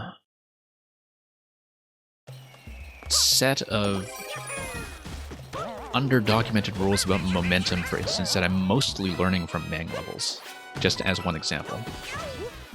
Since I'm playing this right now, and we may as well talk about the level.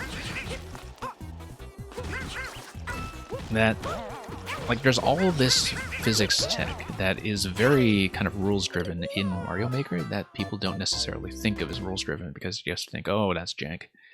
When it's actually something that can be controlled and harnessed, as you see in most levels by Mang, for instance.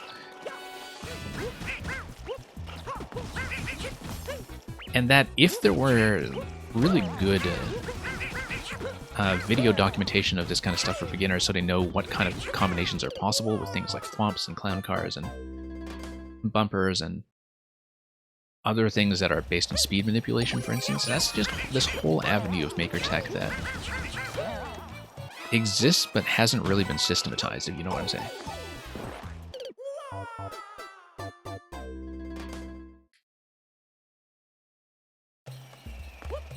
But yeah, I know Supernova's been kind of selling out lately with all those speedrun levels and all that. Really addicted to that taste of the popular chart now, and sooner or later you're going to hear Supernova levels under radio, and all of his original fans are going to be very grumpy about that mainstream presence.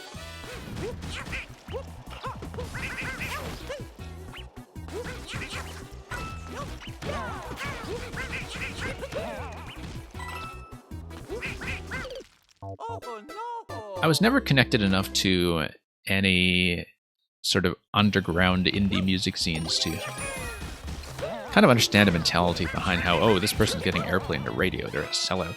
I mean, to me, that already felt like a dated concept, even when I was younger. I guess the radio has a different sense of prestige these days when music is mostly oriented around the streaming economy, but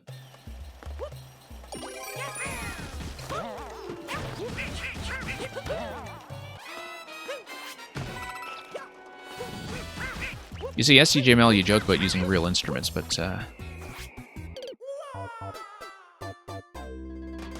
am somebody who actually is kind of particular about instruments and about things like keyboards in particular, but because that's what I know.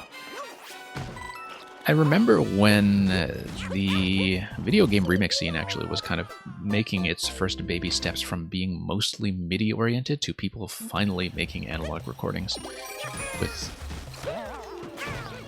their guitars and so on. This was kind of early to mid 2000s when that was happening, but it used to be that early on the video game remix scene was a lot of bad MIDI.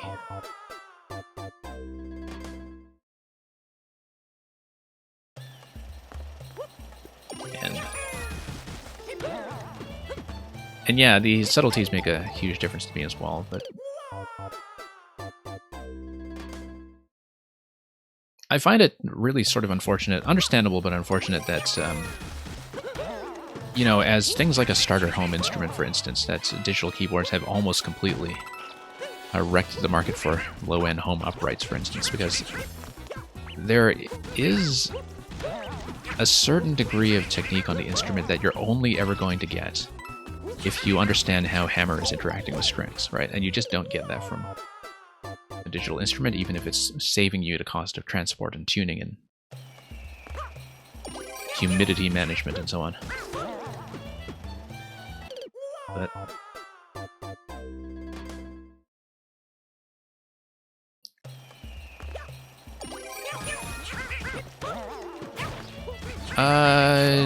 man, you don't understand what MIDI is. It's much less complex than Bitcoin, I can tell you that. It's pretty simple. It was just the, you know, sort of first established standard for a lot of digital audio data storage, where, I mean, if you just think about music levels, for instance, and if you imagine that music levels just kind of give you this layout data where you can plug in any maker elements you want as the instrument, and the instruments themselves are just kind of totally interchangeable, but you fundamentally have that like piece of data that represents the sound, right? I mean, It's essentially the same thing. But it's just a data representation format for sound. It's just that, you know, in its original formulation, it didn't quite have much room for nuance. And so...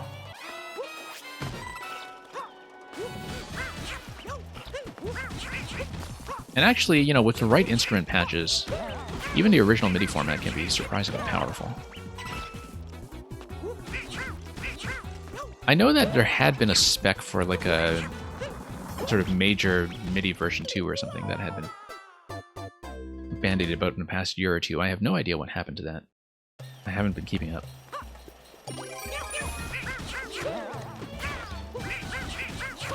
And here we go.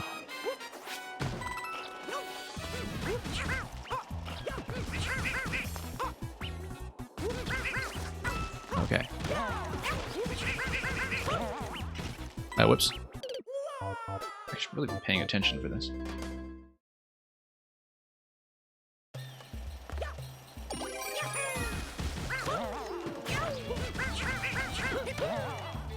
And... yeah, I mean, obviously, you know, when it comes to electronic music, any composer can do quite a lot with any given canvas. I mean, this is what gave us the incredible world of video game music in the first place for a long time, when everything was just based on the sound chips available in consoles and not based on acoustic recordings until you get into, say, the PlayStation and GameCube era. PlayStation 2 and GameCube era, I guess.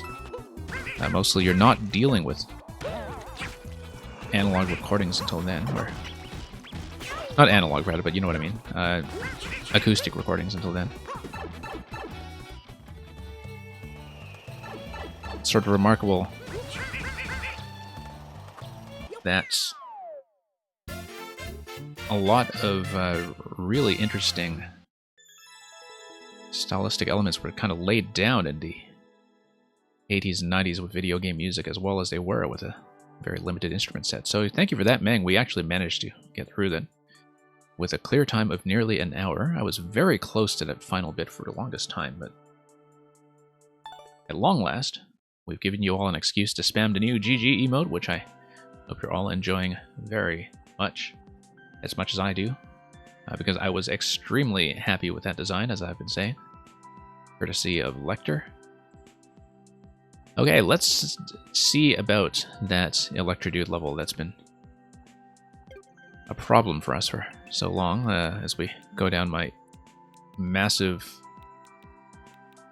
followed list that hasn't been updated for a while because it's full. It's at like 100 out of 100, so I have to remove people to add anybody new. And yeah, I am extremely pleased with the design. I sort of vaguely envisioned some kind of Scrabble and Mario crossover concept, and this was about as good as I could have asked for, so. Okay, so clear rate on this one, only slightly less than the Meng level we saw just now, so. We'll see about that.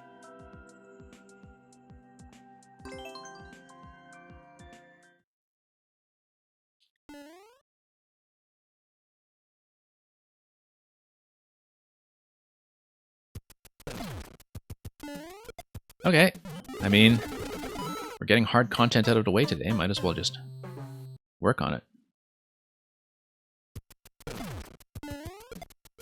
Have to get some of the muscle memory for this back, though, after swapping from 3D World to fake 3D World, and now back to the standard styles.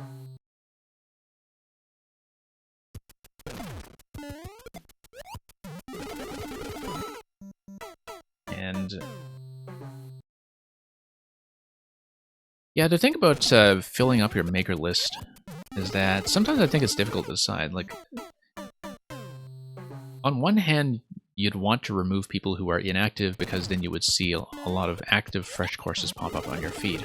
On the other hand, you don't want to remove people who are inactive because if they are really good makers who just haven't been around in a while, you also want to know when they are back, right? Like, if you're following somebody like me who hasn't uploaded in almost a year, and if by some chance you actually don't mind the kind of stuff I throw at you, right? Do you remove me for being inactive, or do you want to know when I'm giving you something new? And I find that to be a hard call to make sometimes, because there are some people I follow who might not be back in quite some time, but I definitely want to be aware of when they're posting again. And I already have an overflow list of people I have removed. Like, I actually do have a text file of maker codes that used to be on my followed list.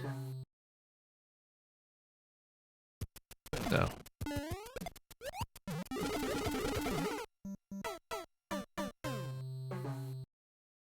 Yeah, I do feel like 100 follows was maybe a little bit low.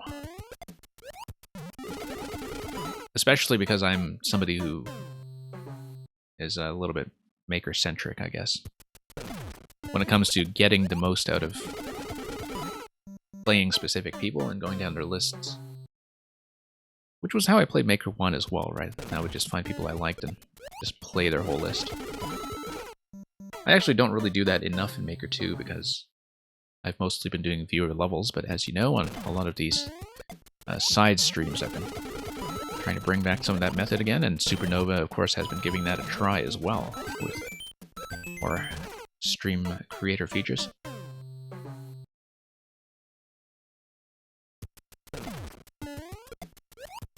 And yeah, Supernova is going to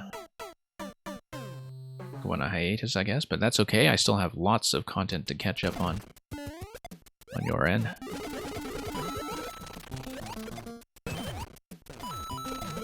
And, you know, that's just the nature of Mario Maker. People come and go. And Supernova, besides, you have yet to play Super Mario 3D World, and you really do need to get on that.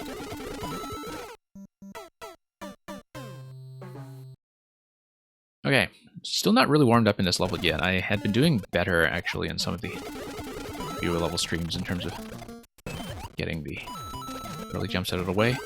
For people who haven't been tracking my progress on this, so I have gotten to the very last jump. I was one jump away from clearing this on the stream last weekend when I last played it.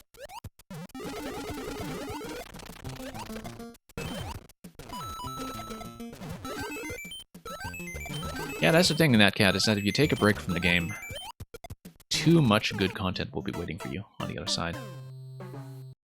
Yeah, STGML, if you'll be back, thank you for wishing me good luck.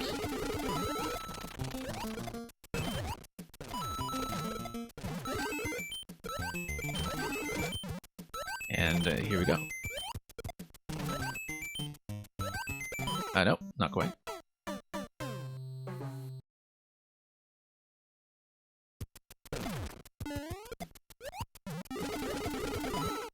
Yeah, Natcat, when I was kind of on a streaming break for about 4 months, it did mean that during those months I was playing very little Mario Maker, because I show off enough good content on the stream that I kind of felt like I wanted to record everything I play.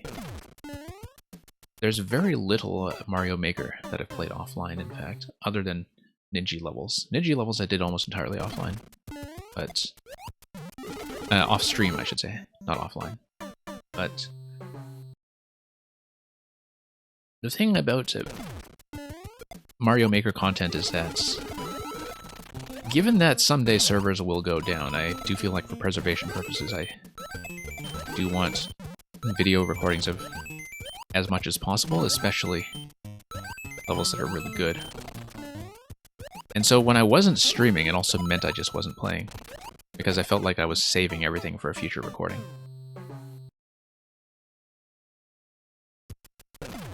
And Fury Nova, you just realized you're the non-streaming Walmart version of Supernova. Interesting.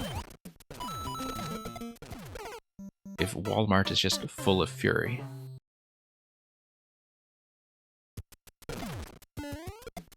I guess Walmart is sometimes full of Fury, depending on whether the customers are satisfied with the rock-bottom prices, or whether the staff is satisfied, which is, I guess, often not.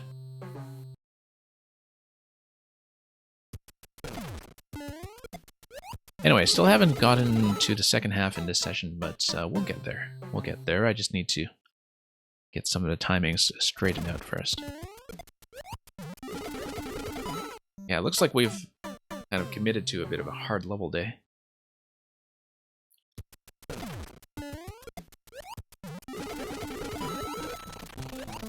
Yeah, Natcat, I find the value of showing off makers that you like is that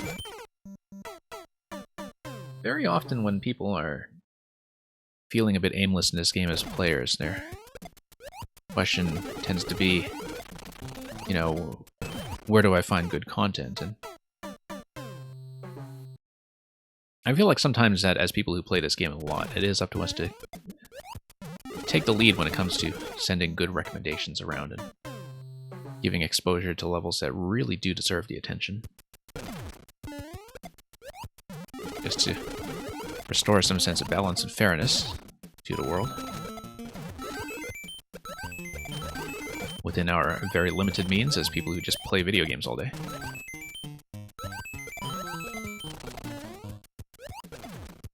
Okay, let's make this last shell over here. Tug the camera up.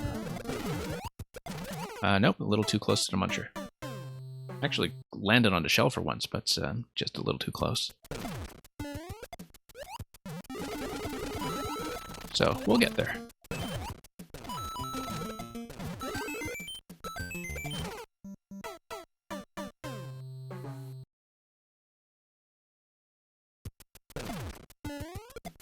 And Fury Nova, the Nova that you're thinking of is not real. Interesting. So you're not talking about Novas in a celestial mechanics sense, I guess.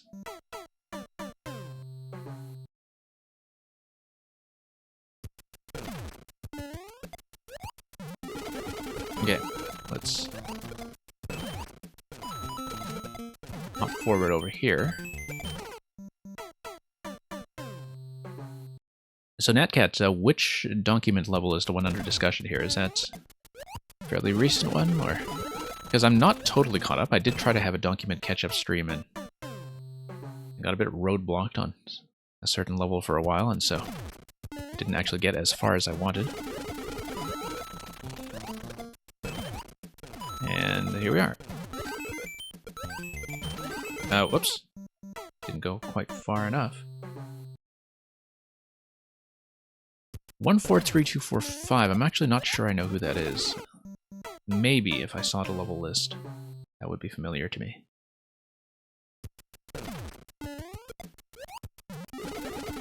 Whoops, not quite.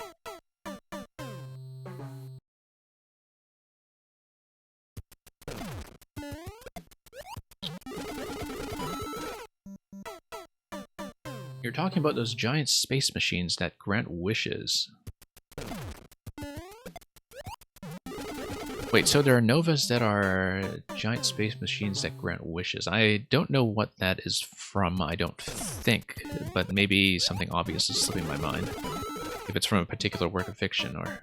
Oh, from Kirby, yeah. Okay. I don't know my Cosmic Kirby lore very well. It's a series that I only dip into casually from time to time, so...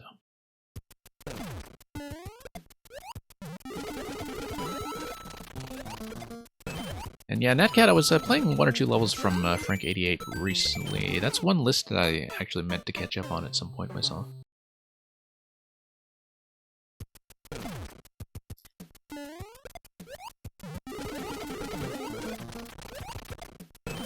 But anyway, just lots of maker content out there.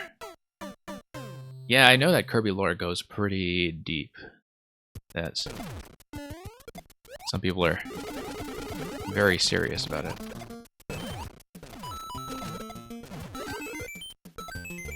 I never actually went back to the huge post-game stuff that they patched into Star Allies. Star Allies was a game that has a very short main game, but a lot of post-game stuff that is repeatable with different characters, and so pretty much the entire substance of the game is just replaying with different sets of characters, right? And that grew substantially with patches, but I just never went back to it. As far as the Nintendo platformer series goes, Kirby is one that I don't feel like I know all that well. I feel like the Kirby games I know best are actually the ones involving the paintbrush, which have different titles depending on whether you are in NA or EU, because it was Canvas Curse and Rainbow Curse in North America, and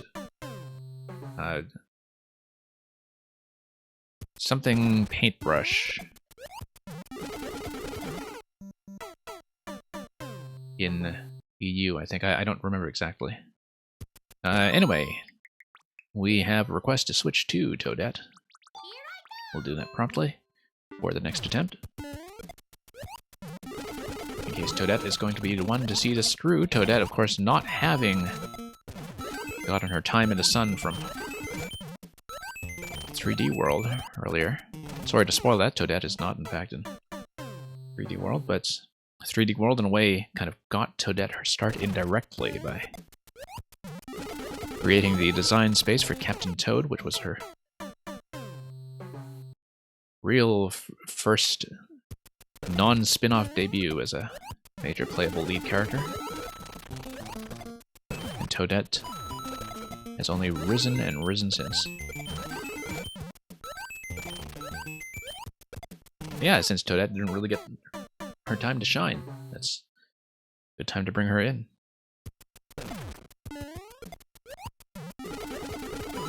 Okay.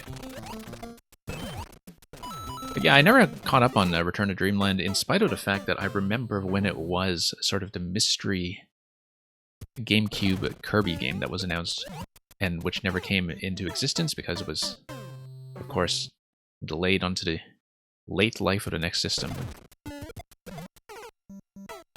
So it was kind of a surprise when Return to Dreamland showed up at all as the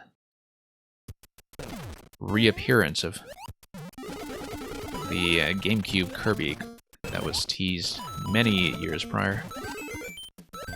And unfortunately, at that time, I was not actually with my Wii, so I just never caught up on it. I think it would have been 2011 when Return to Dreamland would have come out.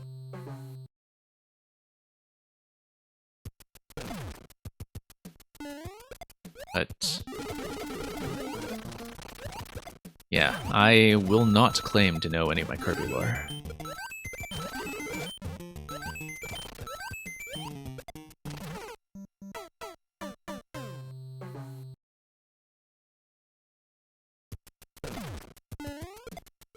What are Toadette's qualities? Toadette has a number of qualities, I mean...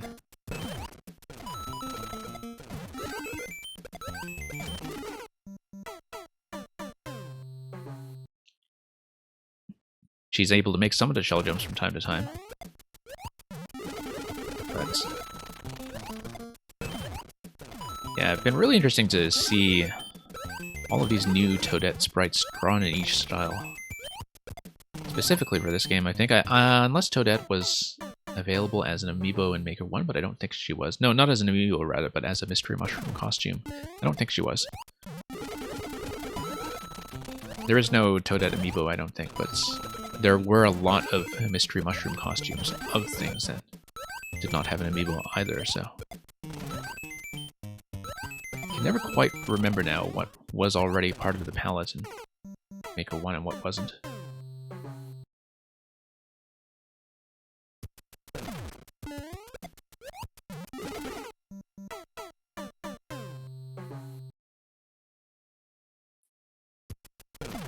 I think I don't really even have a sense of what Sonic Robo Blast is, to be honest. But my Sonic knowledge is not really much to speak of at all. I mean, I actually did enjoy Sonic Mania very much. I don't think I ever actually enjoyed Sonic until Sonic Mania.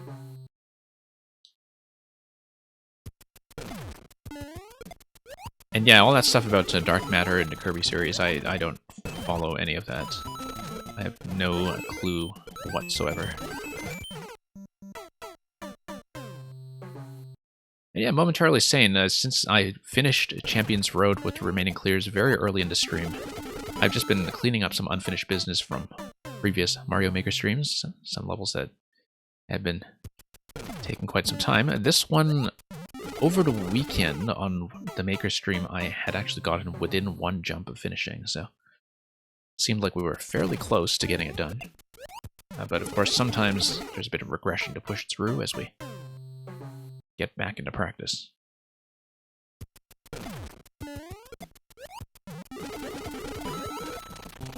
Okay, here we go.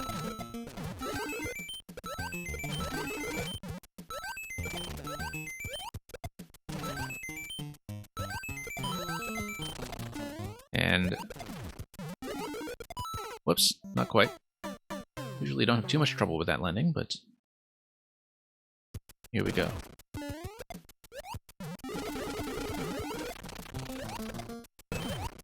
That's okay, getting a little bit more fluent again, releasing some of these shells a block too high, though, as we can see here.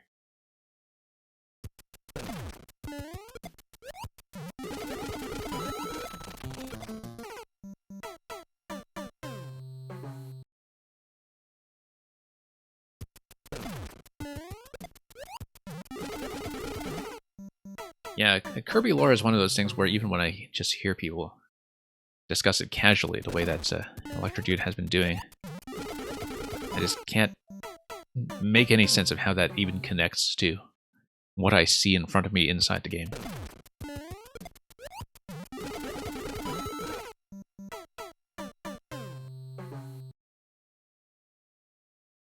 But I know that some people are really into deep dives into lore and such. That isn't there that one YouTube channel that's basically just all about, like, Hollow Knight lore, for instance, and dives into it, and again, as with Kirby, just a level of arcana that I never had any exposure to as a player, even though I put dozens of hours into that thing.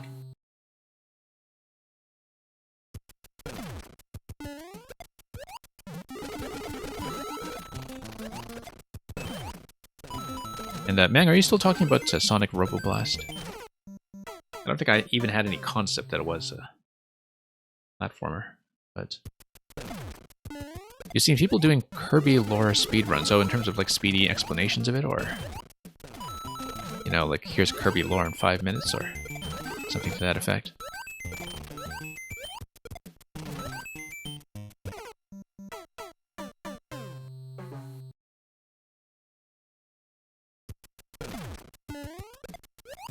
But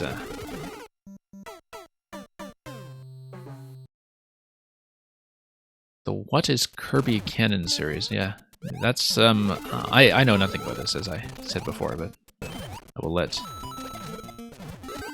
the people who actually do follow Kirby lore provide the answers here.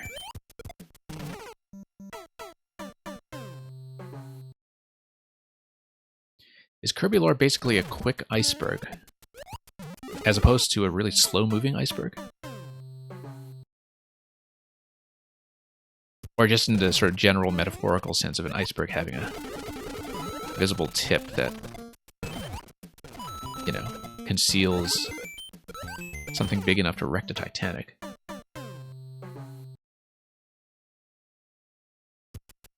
Okay. Up we go.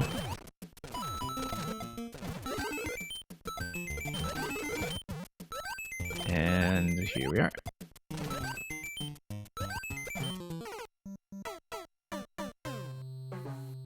A lot to cover, but can be explained pretty quickly, I see. Interesting.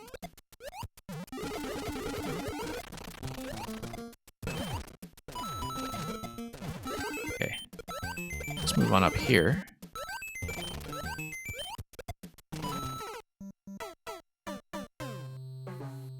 You'd love to say, but you have a lesson now. Yeah, Electrodude, by the time you're back, I'll probably still be grinding away at this, but if you're not present for the clear, I mean, you'll see if I do register to clear. I'm going to try to push through this one, since it's a good time to do it after having done a bunch of other grinds today, so. Because this has been unfinished business on the stream for such a long time now.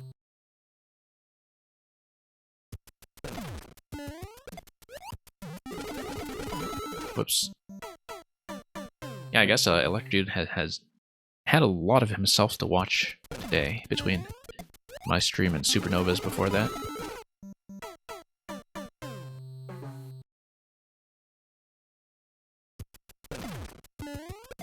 Okay.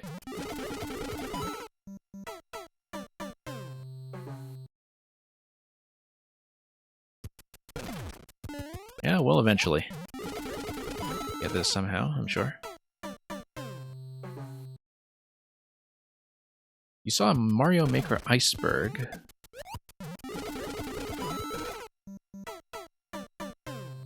Didn't feature any of the teams for YM, Mecha Bowzilla in the trailer, or Underground Hogs, yeah.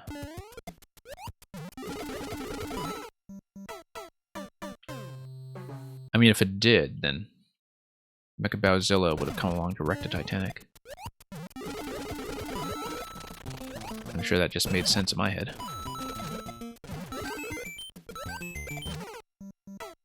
Not much of an iceberg then, right? If it's just, you know, a bit of ice. You didn't know anything about icebergs until last year.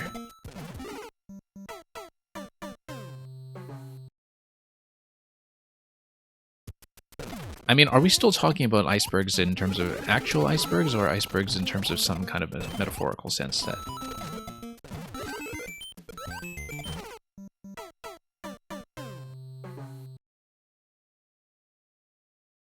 Like a kind of diagram, like... Meme icebergs, okay. I think this might be new to me. I don't know if I'm curious enough to look that up. Maybe it's something I would have come across if it's just, you know, some kind of standard iceberg diagram about what lies beneath the tip.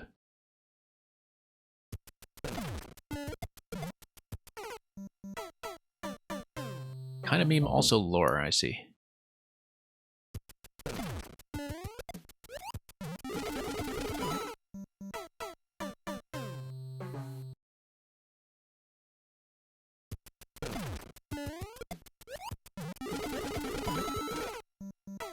Well, I mean, if we followed Mang's ambition to make an iceberg out of this channel, perhaps, I would still have no idea what that looks like in the sort of format that you're all envisioning.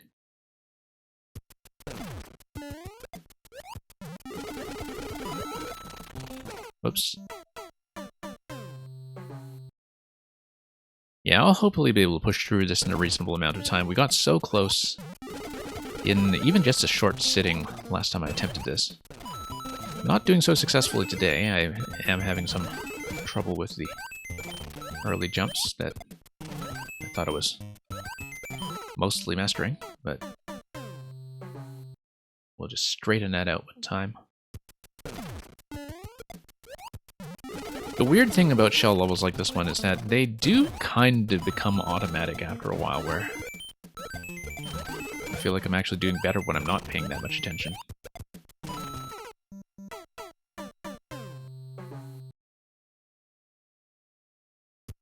There's an old Super Mario World creepypasta ROM hack, you said. Okay, I don't think I know that, but I don't really know the ROM hack scene well at all.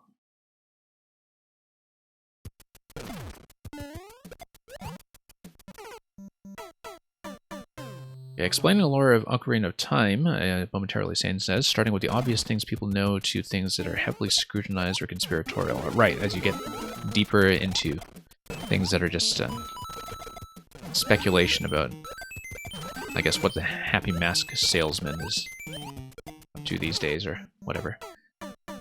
Just to pluck out one example, just because the Happy Mask salesman seems like probably one of the most enigmatic figures in Zelda lore, for all I know.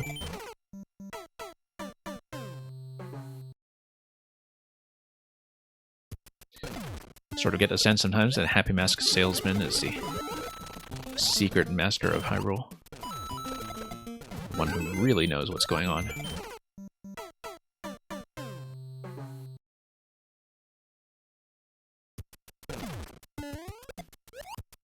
Yeah, I mean,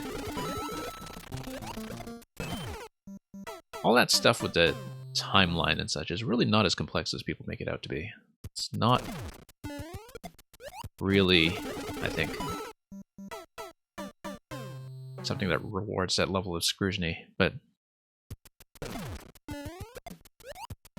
really seems like people have been fussing about with things like Zelda timeline theories forever, and the thing is, it's not a series that actually needs a continuity to work, right? But this is something that I actually do complain about a fair bit, that I think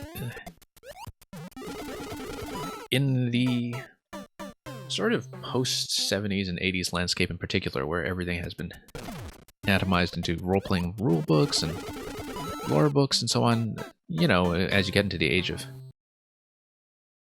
ubiquitous video games and long-running comic book properties that have needed retcons and resets and so on, that people have gotten very obsessive about cataloging lore and continuity in a way that is actually kind of a younger approach to consuming narrative than most people realize it is, I think. That this is not the way things used to be.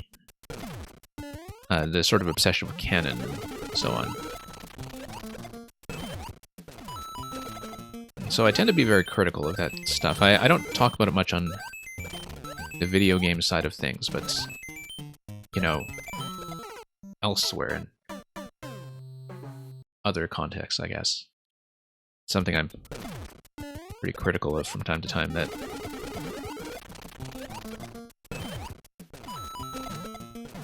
like a lot of storytelling for, you know, the vast majority of human narrative has just never actually been reliant on continuity or shared universes or sagas and so on that need to have this kind of internal logic or rule set to them that tends to get overwritten or reset anyway. It's not even that making sense of the Legend of Zelda timeline is fruitless, it's that the series works better without some kind of commitment to continuity, that it makes more sense as a loosely iterated set of legendary archetypes. It's not just that it is that way, although it is, but that it works better that way. Like, I think it's a better series because it doesn't subscribe to a lot of mostly Western-dominated notions of trying to catalog everything, right?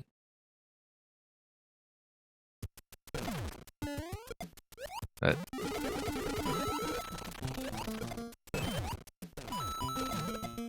I think that's just partly, you know, a product of the kind of audience that was developed as a core audience for video games, that a lot of the people who kind of became the median of the video game demographic, I think, were also the types who obsessively catalog everything and need systems. You can kind of see where that psychological affinity is coming from. But it's not a very mature attitude to narrative, I think, at a long scale. That a lot of things do not need continuity, and if you are overly committed to it, there's a lot of the history of fiction from before the mid-20th century, or even a lot of international attitudes to fiction now that are just going to be beyond your comprehension, or beyond your appreciation, I guess. I've been meaning to go back over Link to the Past. Momentarily sane, actually. I mean, I do love it to bits, but it's been a very long time since I played it through all the way.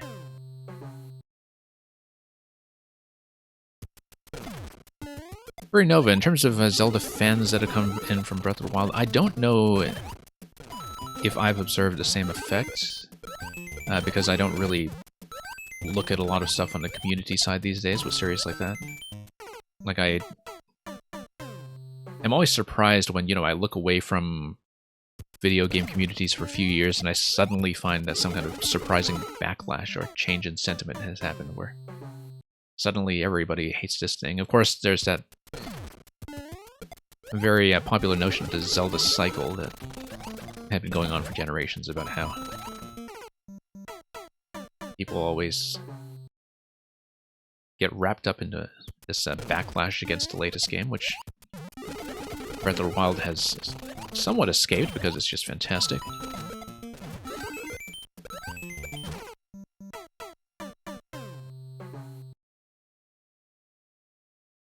You're still sad about the loss of the Library of Alexandria? Yeah.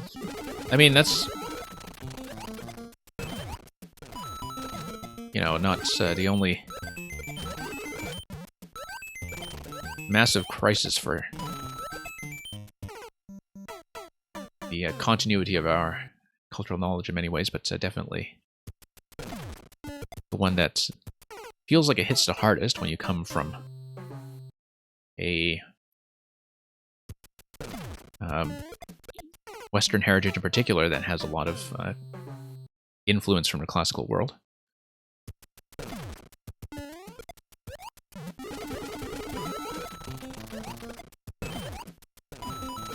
You hope Navi returns someday in case you need any further reminders to hey listen.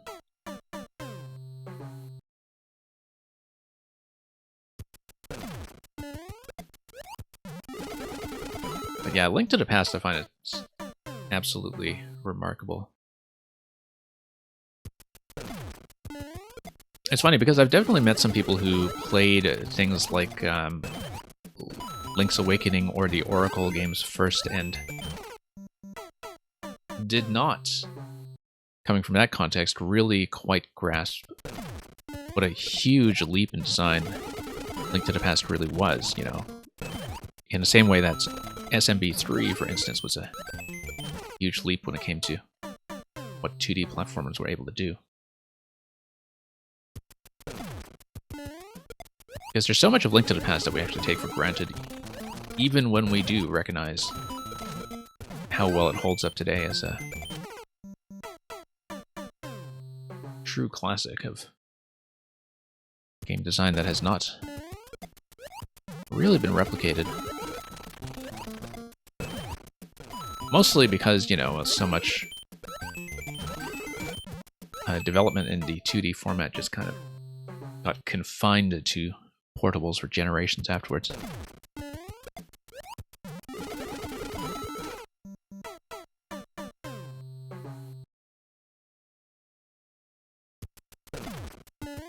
But, whoops.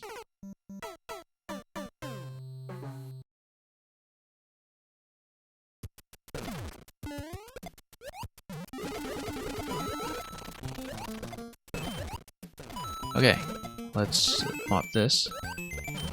Just really have to get into the zone with some of these jumps sometimes.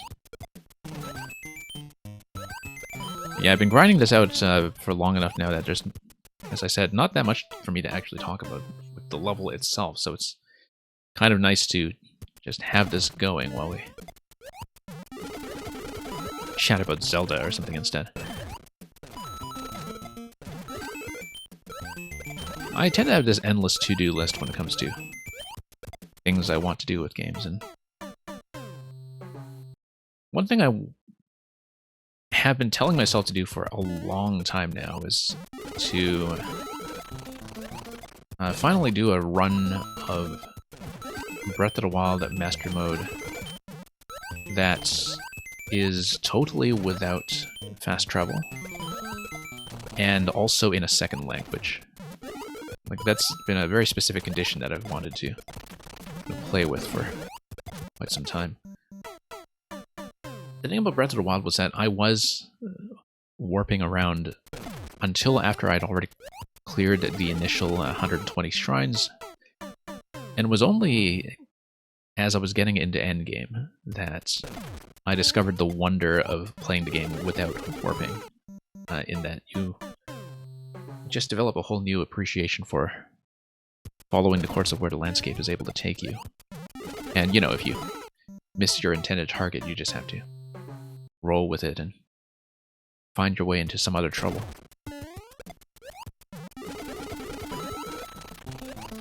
And it really did convince me that playing Breath of the Wild without fast travel is the purest form of the game. You get so much mileage out of other systems like the horses.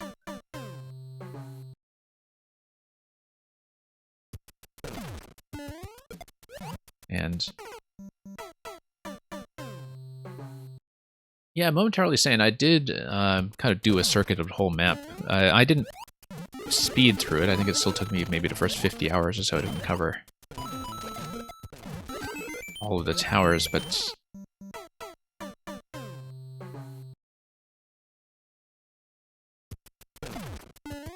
I think in many ways that the discovery phase of that game is something that you'll never quite be able to match, but that doing it without fast travel would be something that's a very fresh experience for me. Especially because, you know, actually being in the phase of the game where you're doing the shrines at all, it feels like such a distant memory to me now, because the further you get from that and the further you get into just exploring the map,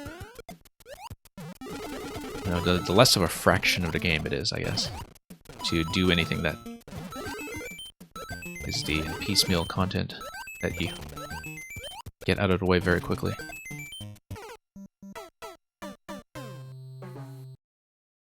So momentarily saying, here's the thing about the jungle.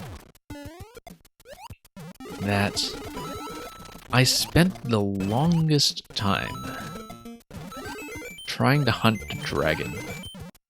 And the dragon wouldn't spawn. I didn't understand why it wouldn't spawn. And because you would see all these environmental clues telling you that there was supposed to be a dragon that, you know, comes out and with all kinds of evidence that are supposed to be present in that area of the map, right?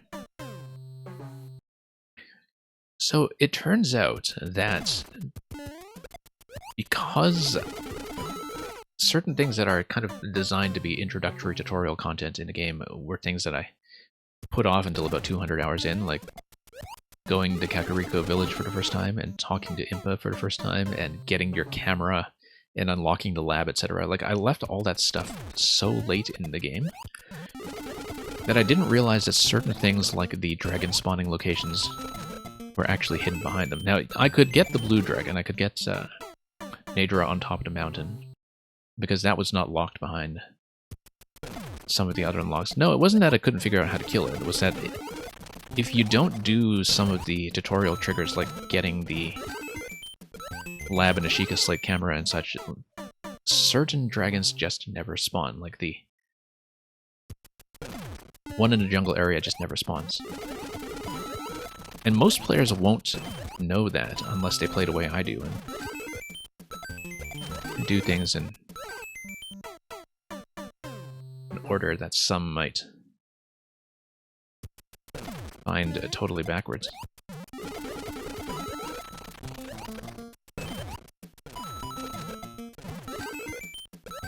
But yeah, I don't know if I'll ever stream this or even find time for it, but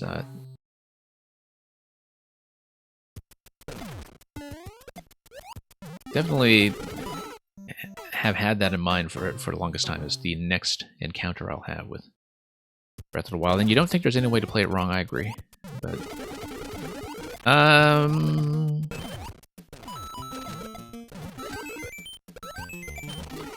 maybe so. I think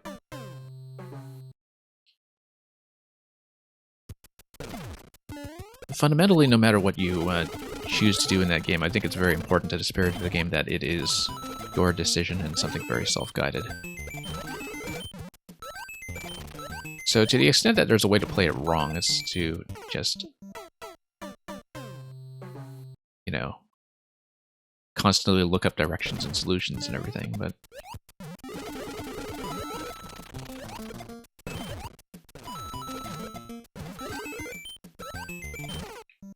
because I think the discovery really is important whether you decide to speed through the game or do something else, but it is really fundamentally such a customizable experience where no two people would have taken the same pathway.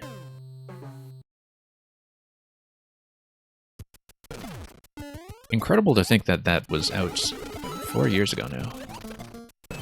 practically lived inside Breath of the Wild for about a month, back when it first came out. That's the main thing I remember about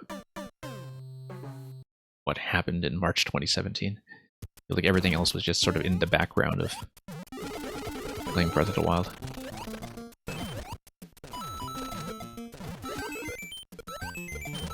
And, okay. Up we go. It does irritate me that you're locked to one save file per profile, because there's a lot I would have experimented with otherwise with additional saves, if it weren't made so inconvenient. I don't particularly like running multiple profiles on my Switch, partly for, you know, and data management reasons, but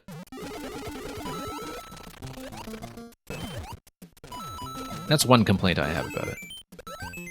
That it's the kind of game that is ideally made for multiple save slots to keep multiple files going on at once, simply because it rewards so many different playstyles. And yeah, one tradition was all Zelda games, and that's 3 heart runs. Interesting. Technically, Breath of the Wild is more accommodating of that than a lot of the other ones, although I mean, I know that with the older games, all you do is you just skip picking up the heart when you defeat the bosses in the dungeons.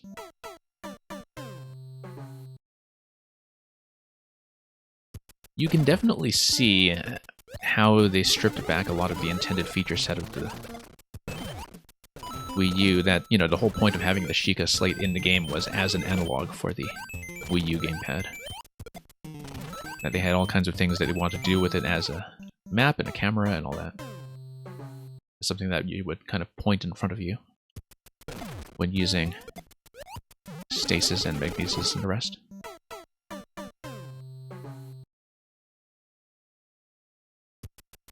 But here we go.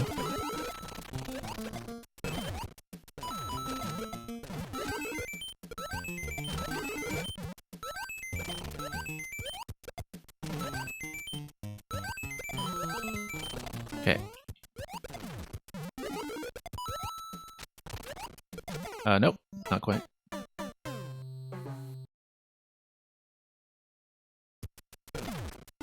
Do you remember you used to kill enemies with bombs if you lost your weapons early on? Yeah, I had a very similar experience with one of my first towers. I think the first tower I went for was the one that was in the pool, which is surrounded by the lightning wizrobes. And so it's actually one of the most difficult ones to penetrate, I think. And I had to really camp that location with bombs just to peel off enemies one at a time when I was sitting on 3 hearts. But it was a fantastic experience. I mean, it was a very memorable introduction to what the game could do with its various systems when just playing with weather for the first time and interacting with metal and lightning. But yeah, I believe that was literally my first tower off the plateau.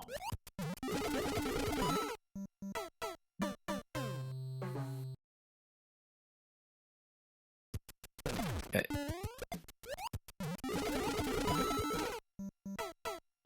And I think it would be a very different story on Master Mode, given that a lot of bomb-based strategies would be curtailed by some of the regenerating health.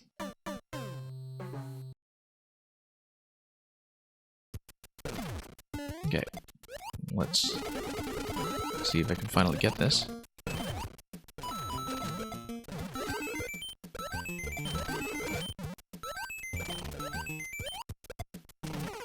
Nope, a little bit late on that shell. That red shell is so frequently the hardest spot in the level. Really just need to get back to the second half much more consistently.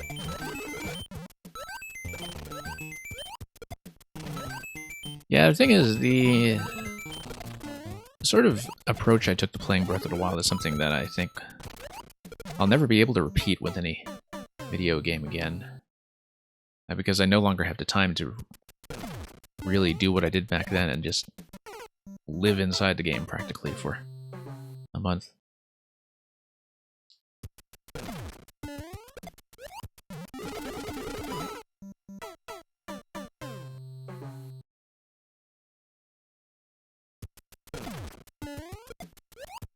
But yeah, like I've been saying, the only game that I've seen kind of mimic that really open structure to Breath of the Wild where you're able to confront the final challenge headfirst if you want, but you make it easier for yourself if you play the rest of the game. Like, the one game that has done that since then, and done it very well, is actually Yooka-Laylee and the Impossible Lair, even though it is a platformer.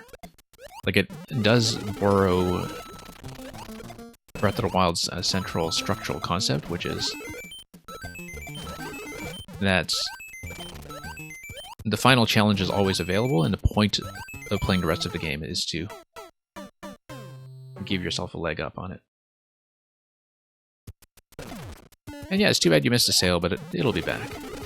And the prices tend to go pretty low these days, so... It's a game I might bring back to the stream, actually, because I do still have a final monumental task to do with it at some point. And it's one that I've been thinking about practicing again. Whoops. Totally missed this jump. There are too many things on my watch list. Far too many. And then I just wind up playing tons of Mario Maker anyway, and not picking up very much, which is fine. I spent an absurd amount of time in Mario Maker over the past year, and you know, there are a lot of games where I look at them these days and think, okay, this looks like it would be fun and interesting, but given finite time, I would actually rather play more Mario Maker. But, okay, forward we go.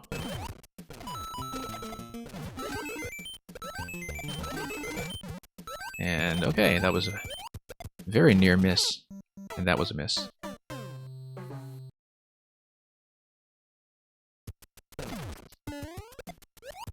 Yeah, I mean, it's only really with the first-party games that Nintendo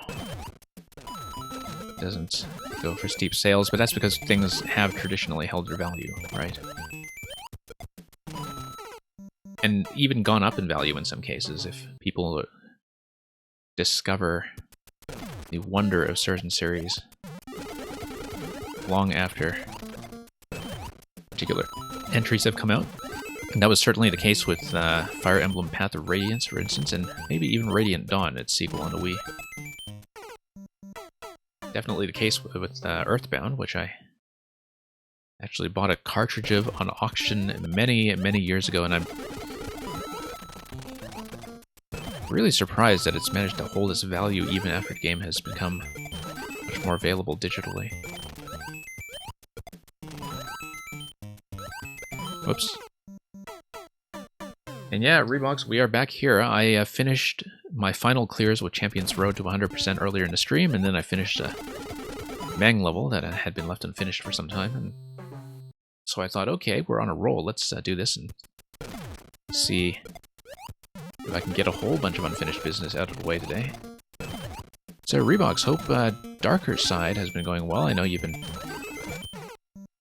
working on some of your Odyssey endgame speedrun game lately.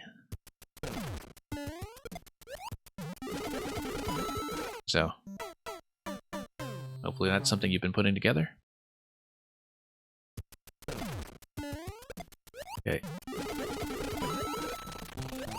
Let's see what we can do here.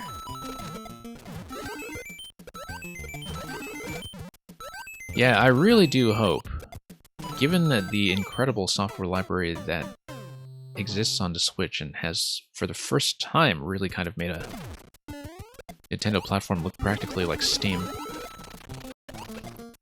I think it's vitally important that the purchases and the playability of these games carries over to whatever platform Nintendo has next.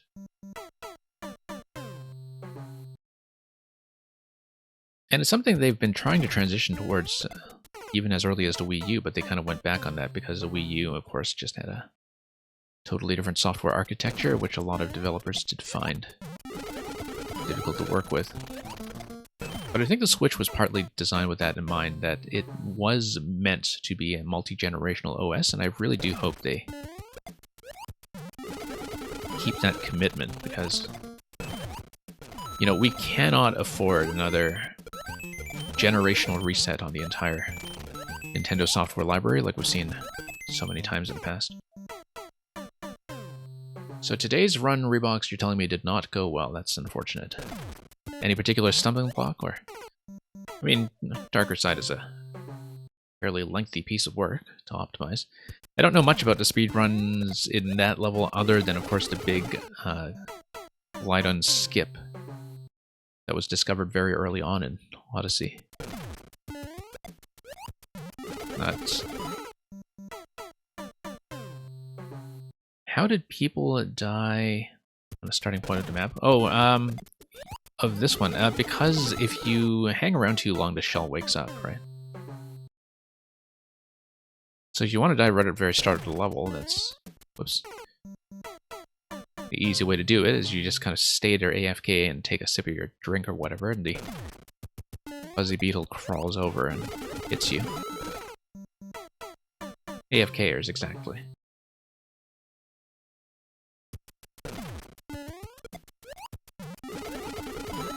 And yeah, Rebox, even though I'm not really much of a speed runner, I do kind of know the feeling of just hitting that point where you regress for the rest of the day.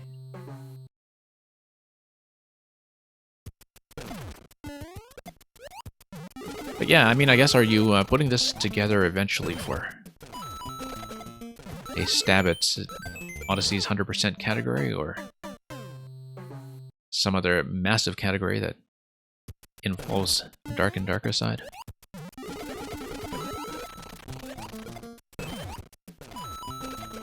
I don't really keep up that much with the many different Odyssey speedrun categories, except for knowing that there are many of them, but I just kind of have this vague sense of what people are practicing for. Okay.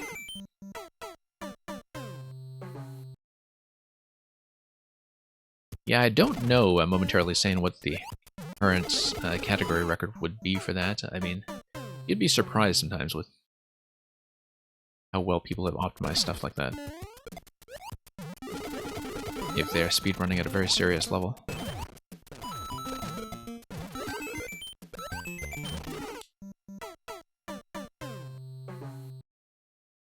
And as far as the shop stars go, I'm not sure about what qualifies as the 100% category, to be totally honest. Whoops. Yeah, losing a lot of early attempts too. The early stuff here that actually went much better in some of our other recent streams. So yeah, Rebox, the last time I attempted this level, I got within the last jump of clearing it. I was one jump away, and so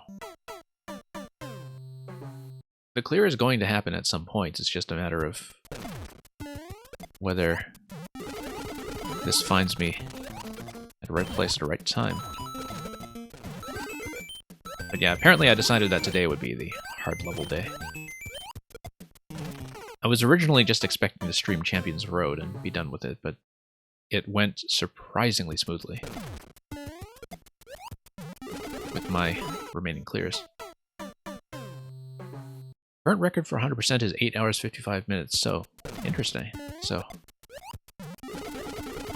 longer than it takes for a casual player to get through Bowser's Fury. Now, Bowser's Fury, I believe the record is already under an hour.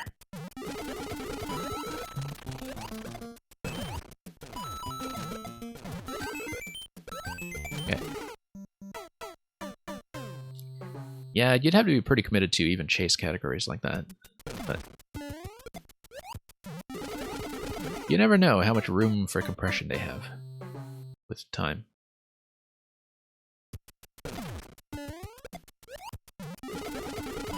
Whoops.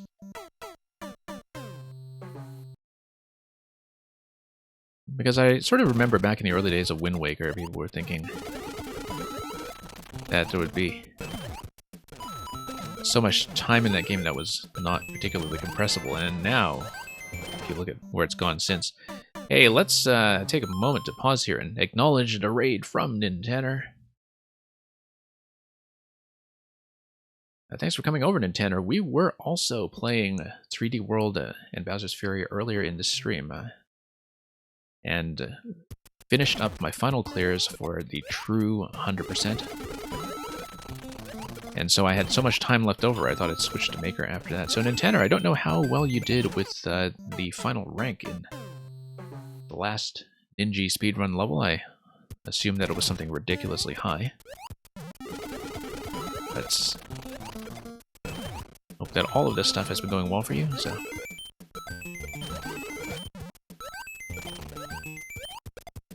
But yeah, do let me know what you've been doing over in 3D World. Or really, just take JJ's advice to go to bed. That might be a good idea, too. Advice that we might want to take more often over here. Ah, you got to around 30th, I see.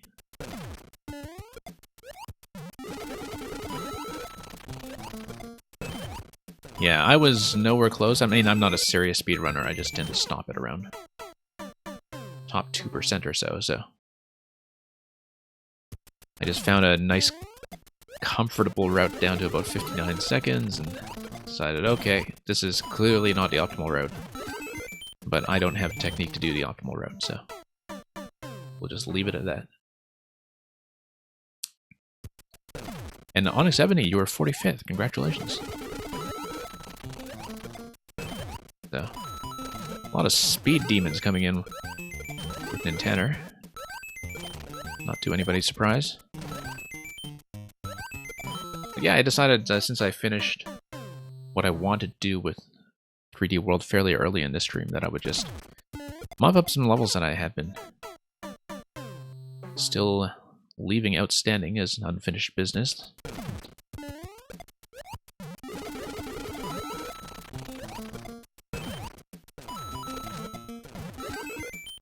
Okay, up we go. Not quite.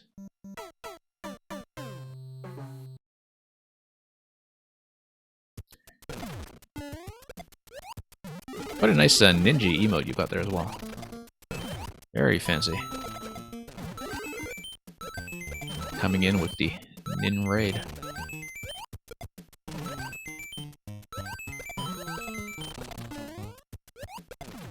Okay. Almost. Jumped that guy, grabbed a red shell. Yeah, not nearly enough consistency going into the second half of this level lately. I did a lot better the last time I streamed it. This one's been dogging me for a while, but we've been quite close to a clear, so really do want to get it done.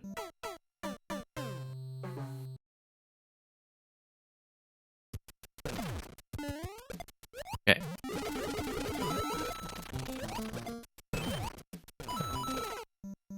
Anyway, since you're taking JJ's advice, you have a good night, Nintenor.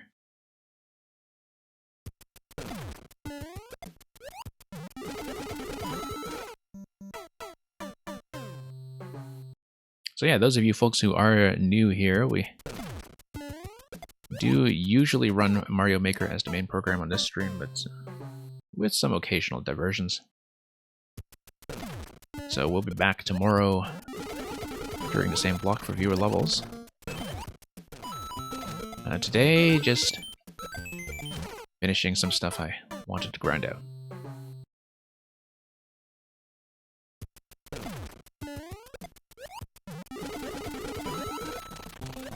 And yeah, momentarily saying I'll read that time in just a moment. I glanced over at it just now, but I was right back into the level. Apparently the time difference between any percent and 100% is 18 minutes for Link to the Past. Yeah. I don't quite know the theory behind it. It's optimized to the point where a lot of the speedrunners in that game have switched to the randomizer scene at this point, I think. That's Link to the Past randomizer races seem to have taken off as the dominant format sometime within the last 2 or 3 years or so, but I think with both that and Super Metroid at this time, the technique for the standard categories is just so well optimized. People know it so deeply. I don't know it deeply though, so I can't really attest to what they're doing to tidy everything up in 18 minutes, or with an 18-minute difference in pathing. I think the runs are probably short enough that you could just watch it yourself in a short span of time and see what's going on.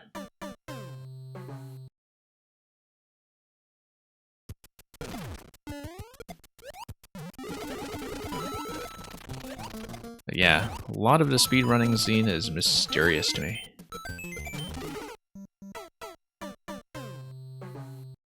Just under 2 hours, interesting. I would have expected, actually, that the any percent to be shorter than that, in fact. But, well, on the other hand, Link to the Past, no, that's still a pretty impressive time. It's just that you hear so often about things like Metroid games that are knocked down to about half an hour, that you start having unrealistic expectations of Zelda as well.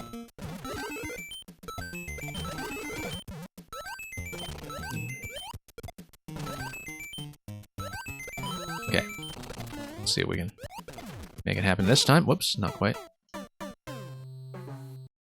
Yeah, I don't really have the temperament to be a speedrunner. In that, you know, executing consistently is not really what I do. And I know it's not what I do well. It's not my skill set in this game either. I find that my skill set is usually just finding ways to get around technical requirements with different tactics and approaches. That, you know, you try to solve something in a way that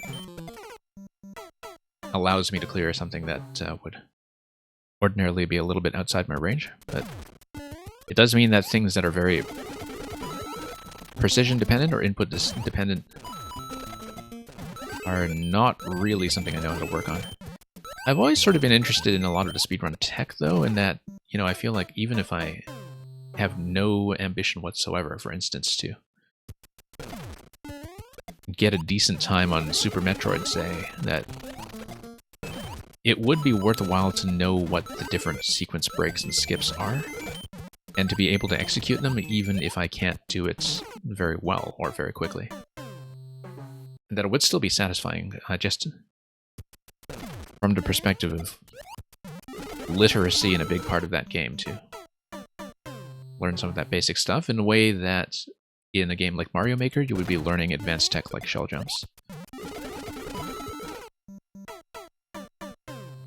You know, not a particularly required part of the game, but it does open up a lot of what you can do with the game in a way that gives you a new appreciation of it.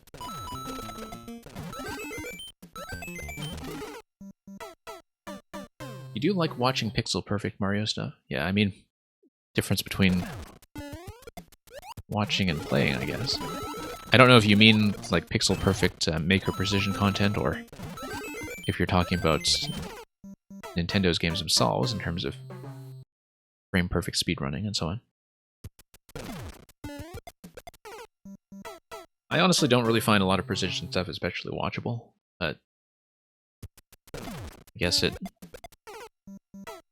partly depends on who's steering and whether they bring something to make the experience a little more exciting. Whoops. Yeah, so tool-assisted speedruns is what you're talking about. Yeah, I find that to be pretty interesting from a technical perspective, that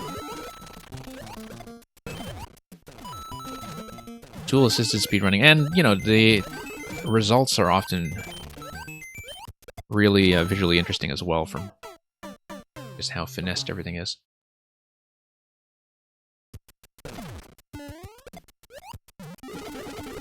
Yeah, back when it was showing, well, this game's one and only appearance at GDQ, which was for a Mario Maker 2 relay race between a couple of the biggest streamers. They also did debut the TASBot for Nintendo Switch as well. Like, they showed it off with Mario Maker 2, where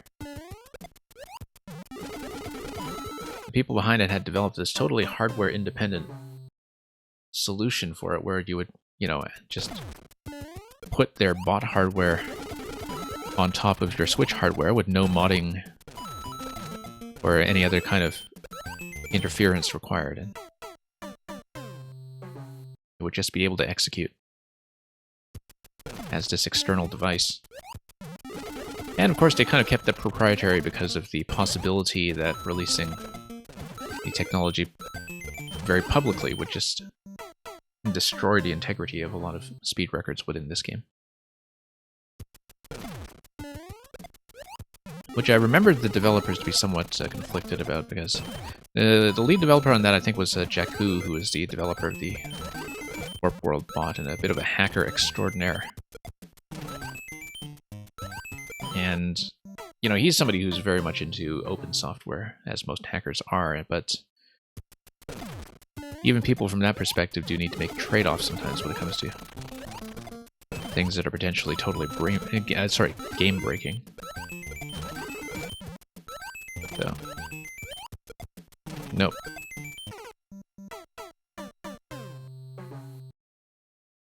Everything has to get ruined by tech at some point. Oh, yeah.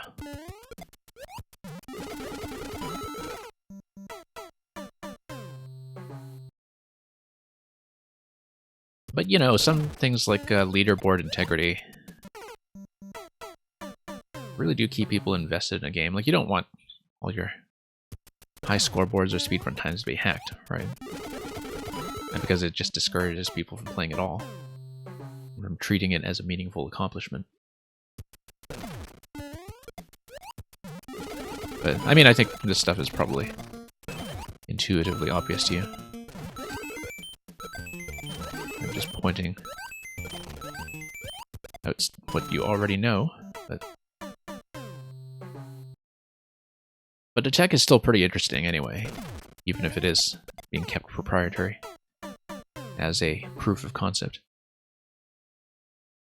Yeah, I was following DeepMind and StarCraft as well, partly because, you know, I mean, StarCraft is something I've been following a very long time, and DeepMind kind of separately as well, and so seeing it tackle StarCraft as a very unique problem domain was pretty fascinating. Kind of like a merger of two different worlds that I've been fairly attentive to. DeepMind's in-house documentary on AlphaGo was pretty interesting to watch, actually. I mean, it is, you know, their own in-house piece, I think, just their own record of what was going on, so you kind of have to take it for what it is, but it was a pretty interesting portrait of that project, which I actually got to see exhibited in a film festival a few years ago when it was released. And it was just about the AlphaGo match that really was years and years ahead of its time when it came to what people had ordinarily assumed about the computational complexity of even performing reasonably in Go. But yeah, you can see why StarCraft was just a very attractive proof of concept, because it is kind of the definitive game in its particular category of problem domain in terms of the simultaneity as well as the imperfect information and just a need to make very quick heuristic judgments.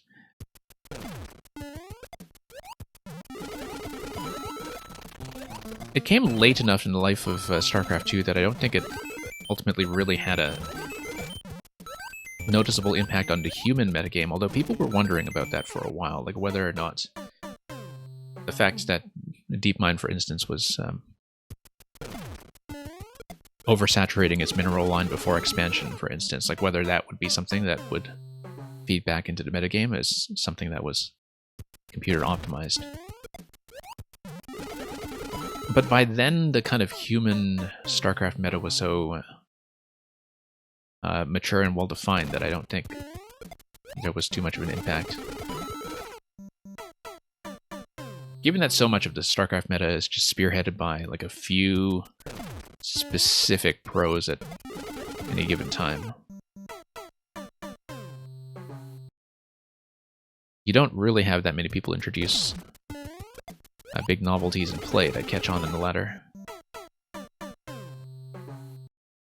I mean, in terms of how to start programming that, the thing is momentarily saying that, like, the whole kind of pitch behind DeepMind is that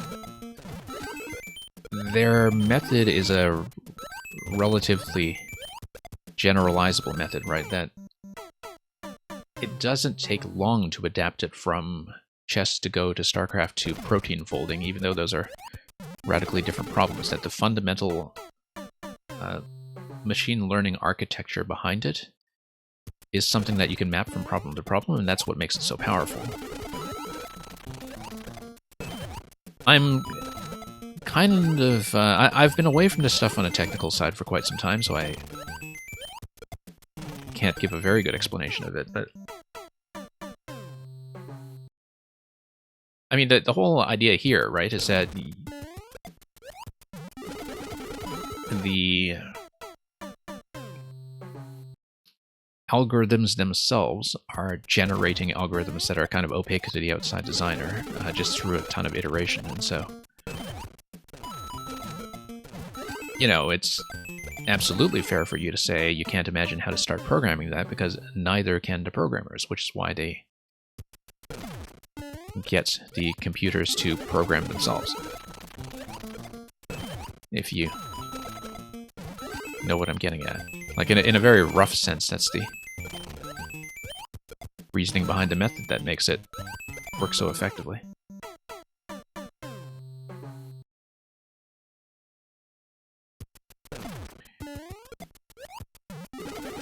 You wonder if you're going to get an AI to play something, an MMO like WoW, like if you're thinking about, you know, solving optimal patterns for, say, raids and such. I actually don't think that's something that would be, in computational terms, a really interesting problem domain. Like, I actually think that would be relatively easy.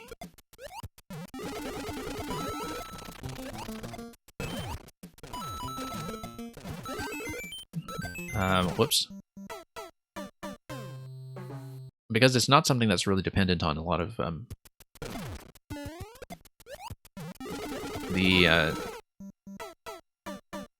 strategic decision-making that you would get from like a head-to-head competitive game.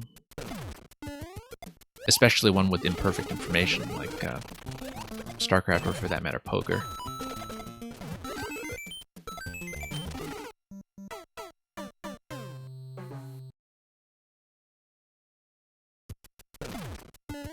But yeah. At this point, now that things like Go and StarCraft are areas where DeepMind's method has obtained or attained a really high level of performance, I'm actually not sure, like in computational terms, where the next big frontier for games actually is, which... That's why it's not surprising that they've moved on to applying the method to long-standing scientific problems like protein folding, with, you know, a very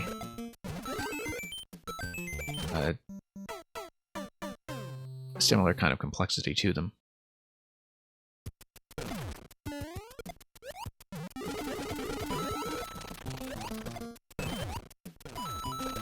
Because for the longest time, you know, when people were doing early research and doing like really high-level AI methods for chess and poker and so on, like the thing that made AlphaGo such a landmark was that you would have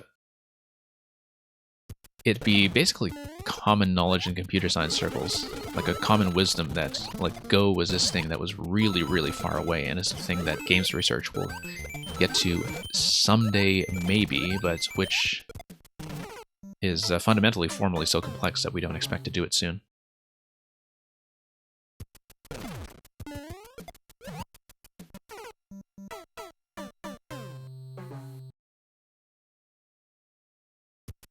And yeah, I don't think I know anything about the dog robot you're talking about. But like I said, I haven't really been that attentive to this field for some time, so... And it moves so quickly.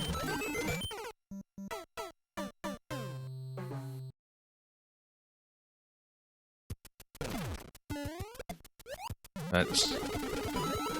here we are.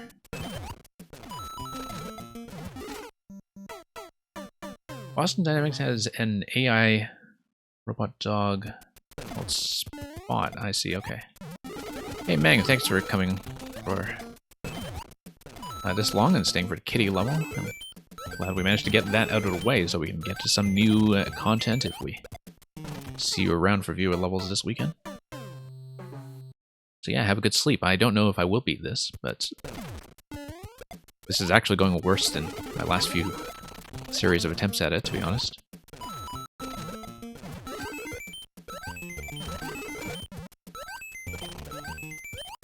Yeah, thanks for coming by, and I'm glad to see you're still enjoying our new GG emote, which... yeah, it looks absolutely splendid in the chat.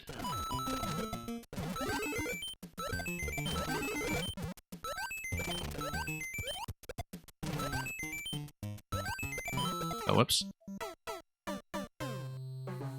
I haven't been back to the second half of this level in quite some time, which is unfortunate because I really do need clean attempts there to get anywhere with this clear at all. And unfortunately, I think I have regressed quite a bit. Maybe I'm just being a little too inattentive to certain segments. Yeah, momentarily sane. I mean, like I said, I did get within one jump of the clear last time I tried it, but there are one or two specific spots that are very difficult to get consistently, even if I know what I'm doing. The first one being this red shell release here. You see this timing? That landing accurately on top of that shell is not easy business.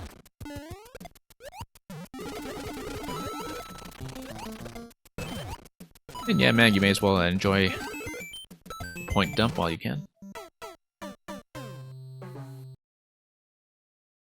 I really do have to give you some more rewards. Yeah, a lot of the shell timings in this level are actually fairly flexible when it comes to giving you room to adjust your landing, but the thing about the red shell is that if your release timing is bad, you're not really going to get it to land accurately. And of course that follow-up shell jump is one that I'm just straight up missing right now. Oops.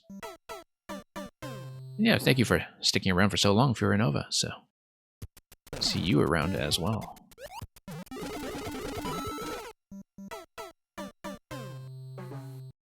Yeah, this one, I don't know if it'll happen today. I am regressing by enough that the grand ambition to clear this on top of Champions Road and the kitty level might be one bridge too far, but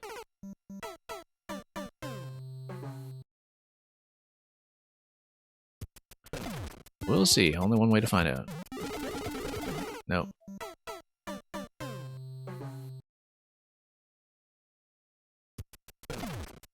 Yeah, in terms of... I mean, I don't really play much Shell Kaizo. I've been playing this one because I've cleared everything easier by Mr. Electro Dude, who created this. And In terms of playtime, this is probably one of my most played levels in Mario Maker 2. I would imagine. Given that it's been one I've been chipping away at just week after week. If I do get the clear, I think it would easily be the hardest level I've cleared from a technical perspective, simply because I don't play shell levels very often. I'm not a shell specialist. I basically learned how to do a lot of shell techniques in the course of playing this level.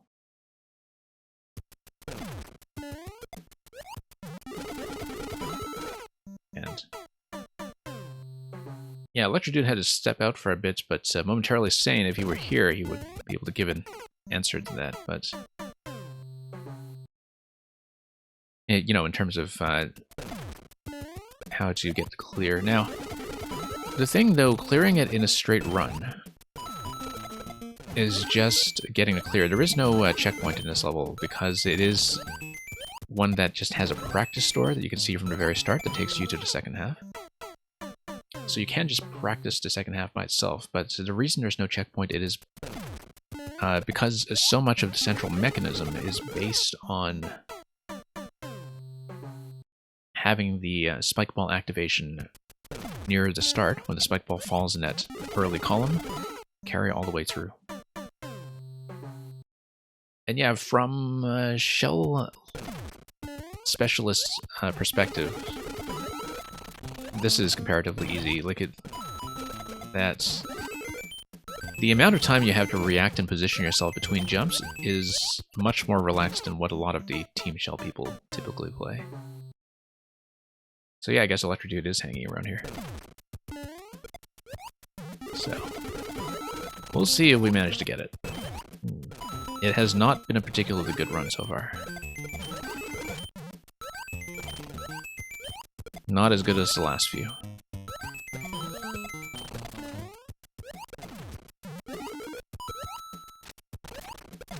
Okay, got through here for once. First time in a while, and of course I just die right at the first jump.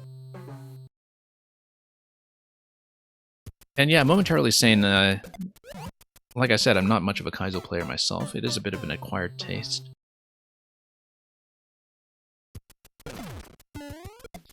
This level I've been enjoying, though. Otherwise I wouldn't be grinding away at it so hard to get clear. But yeah, it's not what I specialize in by any means as a player. But it has been interesting to develop some basic technique in the course of learning to play stuff like this. I imagine it will feel very good to complete. Now, however, I may not be able to stay on much longer myself. I think I may have started to approach the end point of how long I can run today, so this might just be a bit of a fruitless practice session, but we'll see how close I can get to a decent run.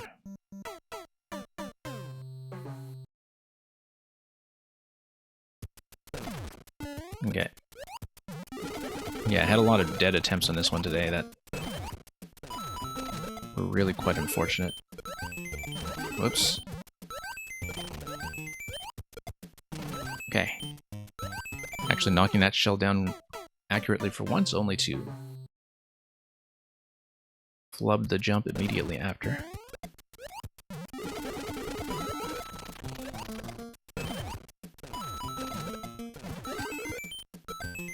But yeah, I would be very surprised, you know, a year ago at even being able to make the earliest jumps in this level. I wouldn't have guessed a year ago that I would get past the first few columns in a level like this one.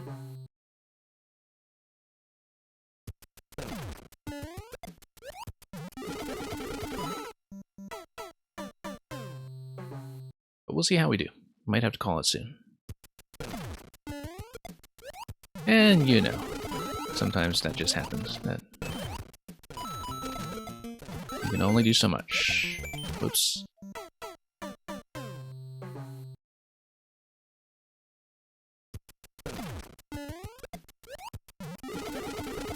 Okay.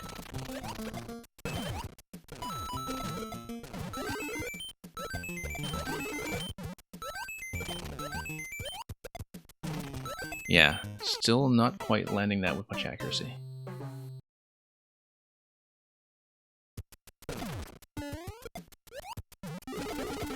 Yeah, it is quite possible sometimes you just get caught up into a bit of a rut, but sometimes just, you know, finding a small, reliable adjustment is all it takes to start getting this right, but the two major roadblocks for me have traditionally been that red shell and that muncher at the beginning of the next segment, and when those two come together, most other things flow pretty well. But yeah, my timing's a bit off.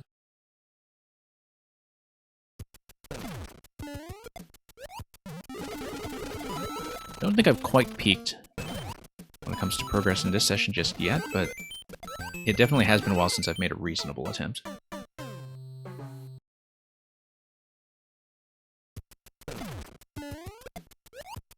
Yeah, you kind of just get into the zone after a while, though. I mean, a lot of the early jumps are beginning to feel a bit more automatic, which is important. You don't want to think too hard about the early stuff, and save your focus for the timings that actually need it. But yeah, it's very true that this has not been a particularly good session. The muncher part, oh no, I know how it's supposed to work, it's just that my timing has been off. I am supposed to bounce on a shell over to muncher, and then that gets me to do the next series of bounces. And I've done it before. I haven't done it this stream, but last stream I actually had a surprising amount of reliability with getting over the muncher, which was why I managed to get some very close attempts in.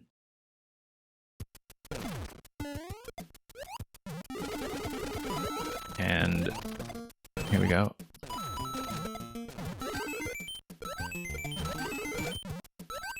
Okay. No, still not a good release. I can even show you how it's supposed to look if I'm able to execute it, because the practice store here takes you directly over to the muncher segment, and so you can see it looks like this. Okay, and yeah, it didn't quite make it there, but that's how it goes if you manage to get the muncher down. Good morning, Grikowski.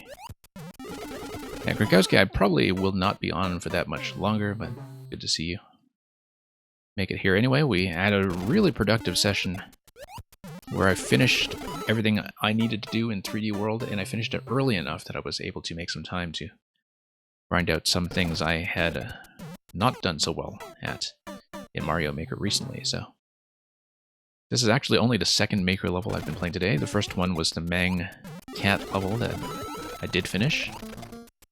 This one, of course, has bedeviled me for weeks. Okay. You were surprised to see me on at all. Yeah, I usually don't run this late when I do the Thursday to Friday stream. This was a bit of an anomalous circumstance since it was kind of two streams in one, with 3D World earlier, followed by Mario Maker. But yeah, now that 3D World is out of the way, I'm eager to get back into doing a puzzle day sometime next week. So, because we had been neglecting the puzzles for the past 2 weeks or so. But yeah, like I said, I will not be on for that much longer. I am reaching the point where I don't think the clear will happen today. Which is too bad, because I was doing so well on this level last week and getting closer and closer. And today it's just not come together. And sometimes there will be days like that. Okay. Nope, still early. It's a very difficult release. But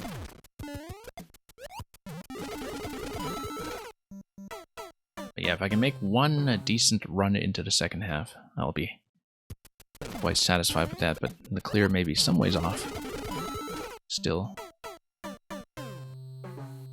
And yeah, momentarily saying, even switching from a 3D World to the 3D World style in Mario Maker was a big shock, as it always is, because there are a few things that operate very differently between the two when it comes to controls. Whoops. Don't know what I was doing there. Yeah, very different feel. Also switched controllers, in fact, because I tend to use the Super Nintendo pad on this game. Except for puzzles. For puzzles, I do use the Pro Controller because of the screenshot button. As well as being able to magnify or use the rumble to detect bomb detonations.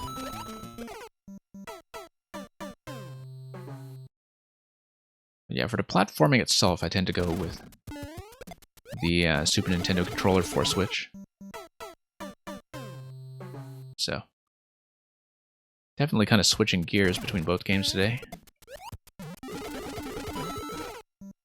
I may have to call it soon, though. I think I am at the point of deep regression here. So, yeah, as you can see, I'm just dying earlier and earlier. If I could get one decent run, that would be nice. Sometimes it just takes far too many attempts to put together, but... Oh, that's going better.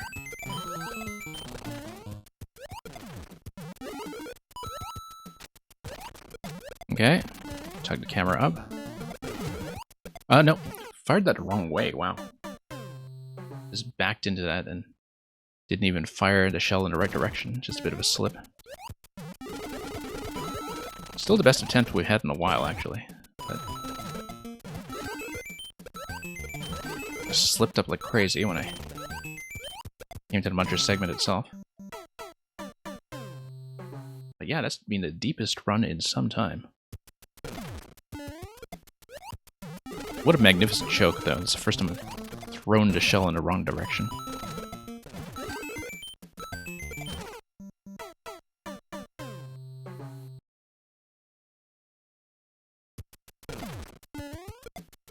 Well, really eager to see if I could make this happen. I felt like I was really just one session away from clearing it. But that has not proven to be the case.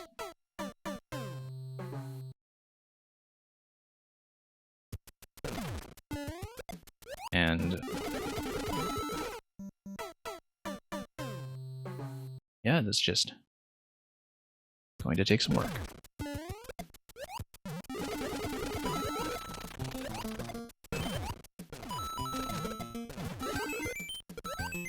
No, not really.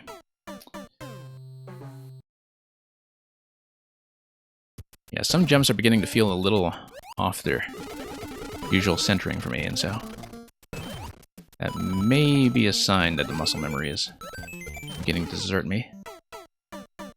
So, hey, this will be a bit of a landmark if I do eventually get the clear. Because I haven't worked this hard on any other shell level, I can tell you that.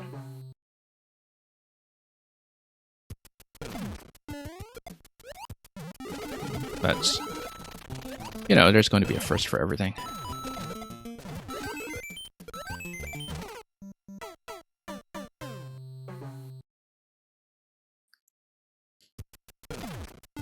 And yeah, eventually you just kind of glaze over some of the repetitions and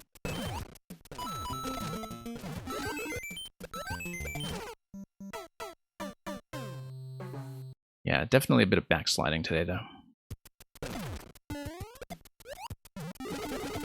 Because the whole kind of trick to getting a really deep run the last time I did it was that the first segment was going unusually well in terms of accuracy.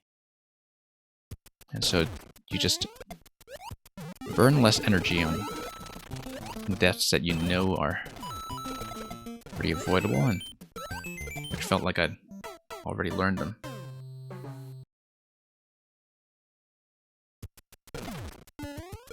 Okay. Still not there yet.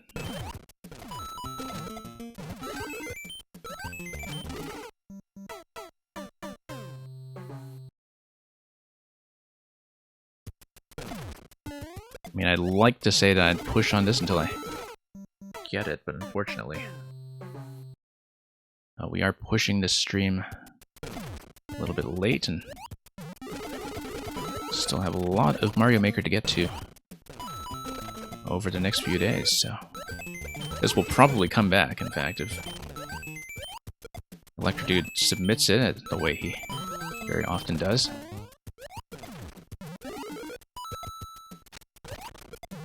Okay, let's face the right way and miss.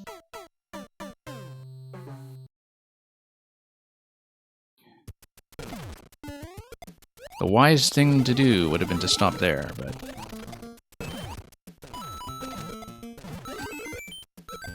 now that I actually am making it over, I really do have a certain thirst to see it through. No. Well, I mean, we have a few more blocks, but I was one more block away the previous stream, and that's why there's been such a strong incentive to push, because I know this is within my grasp, and it feels doable in a way that it hasn't, or hadn't until about a week ago. Like, it really felt like it was suddenly within my ability to take top to bottom. But yeah, it's very much a landmark challenge for this stream. And that is how it gets its hooks into you, that you know, you have a certain sunk cost fallacy as well, I guess. You put in all this time, surely we have to see it through, otherwise everything will have gone to waste.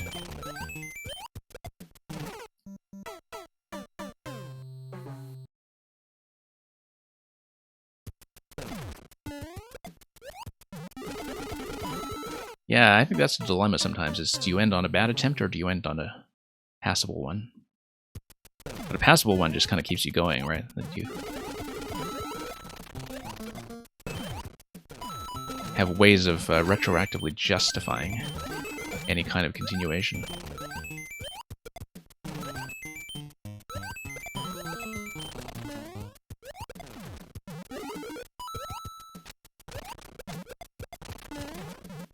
Okay.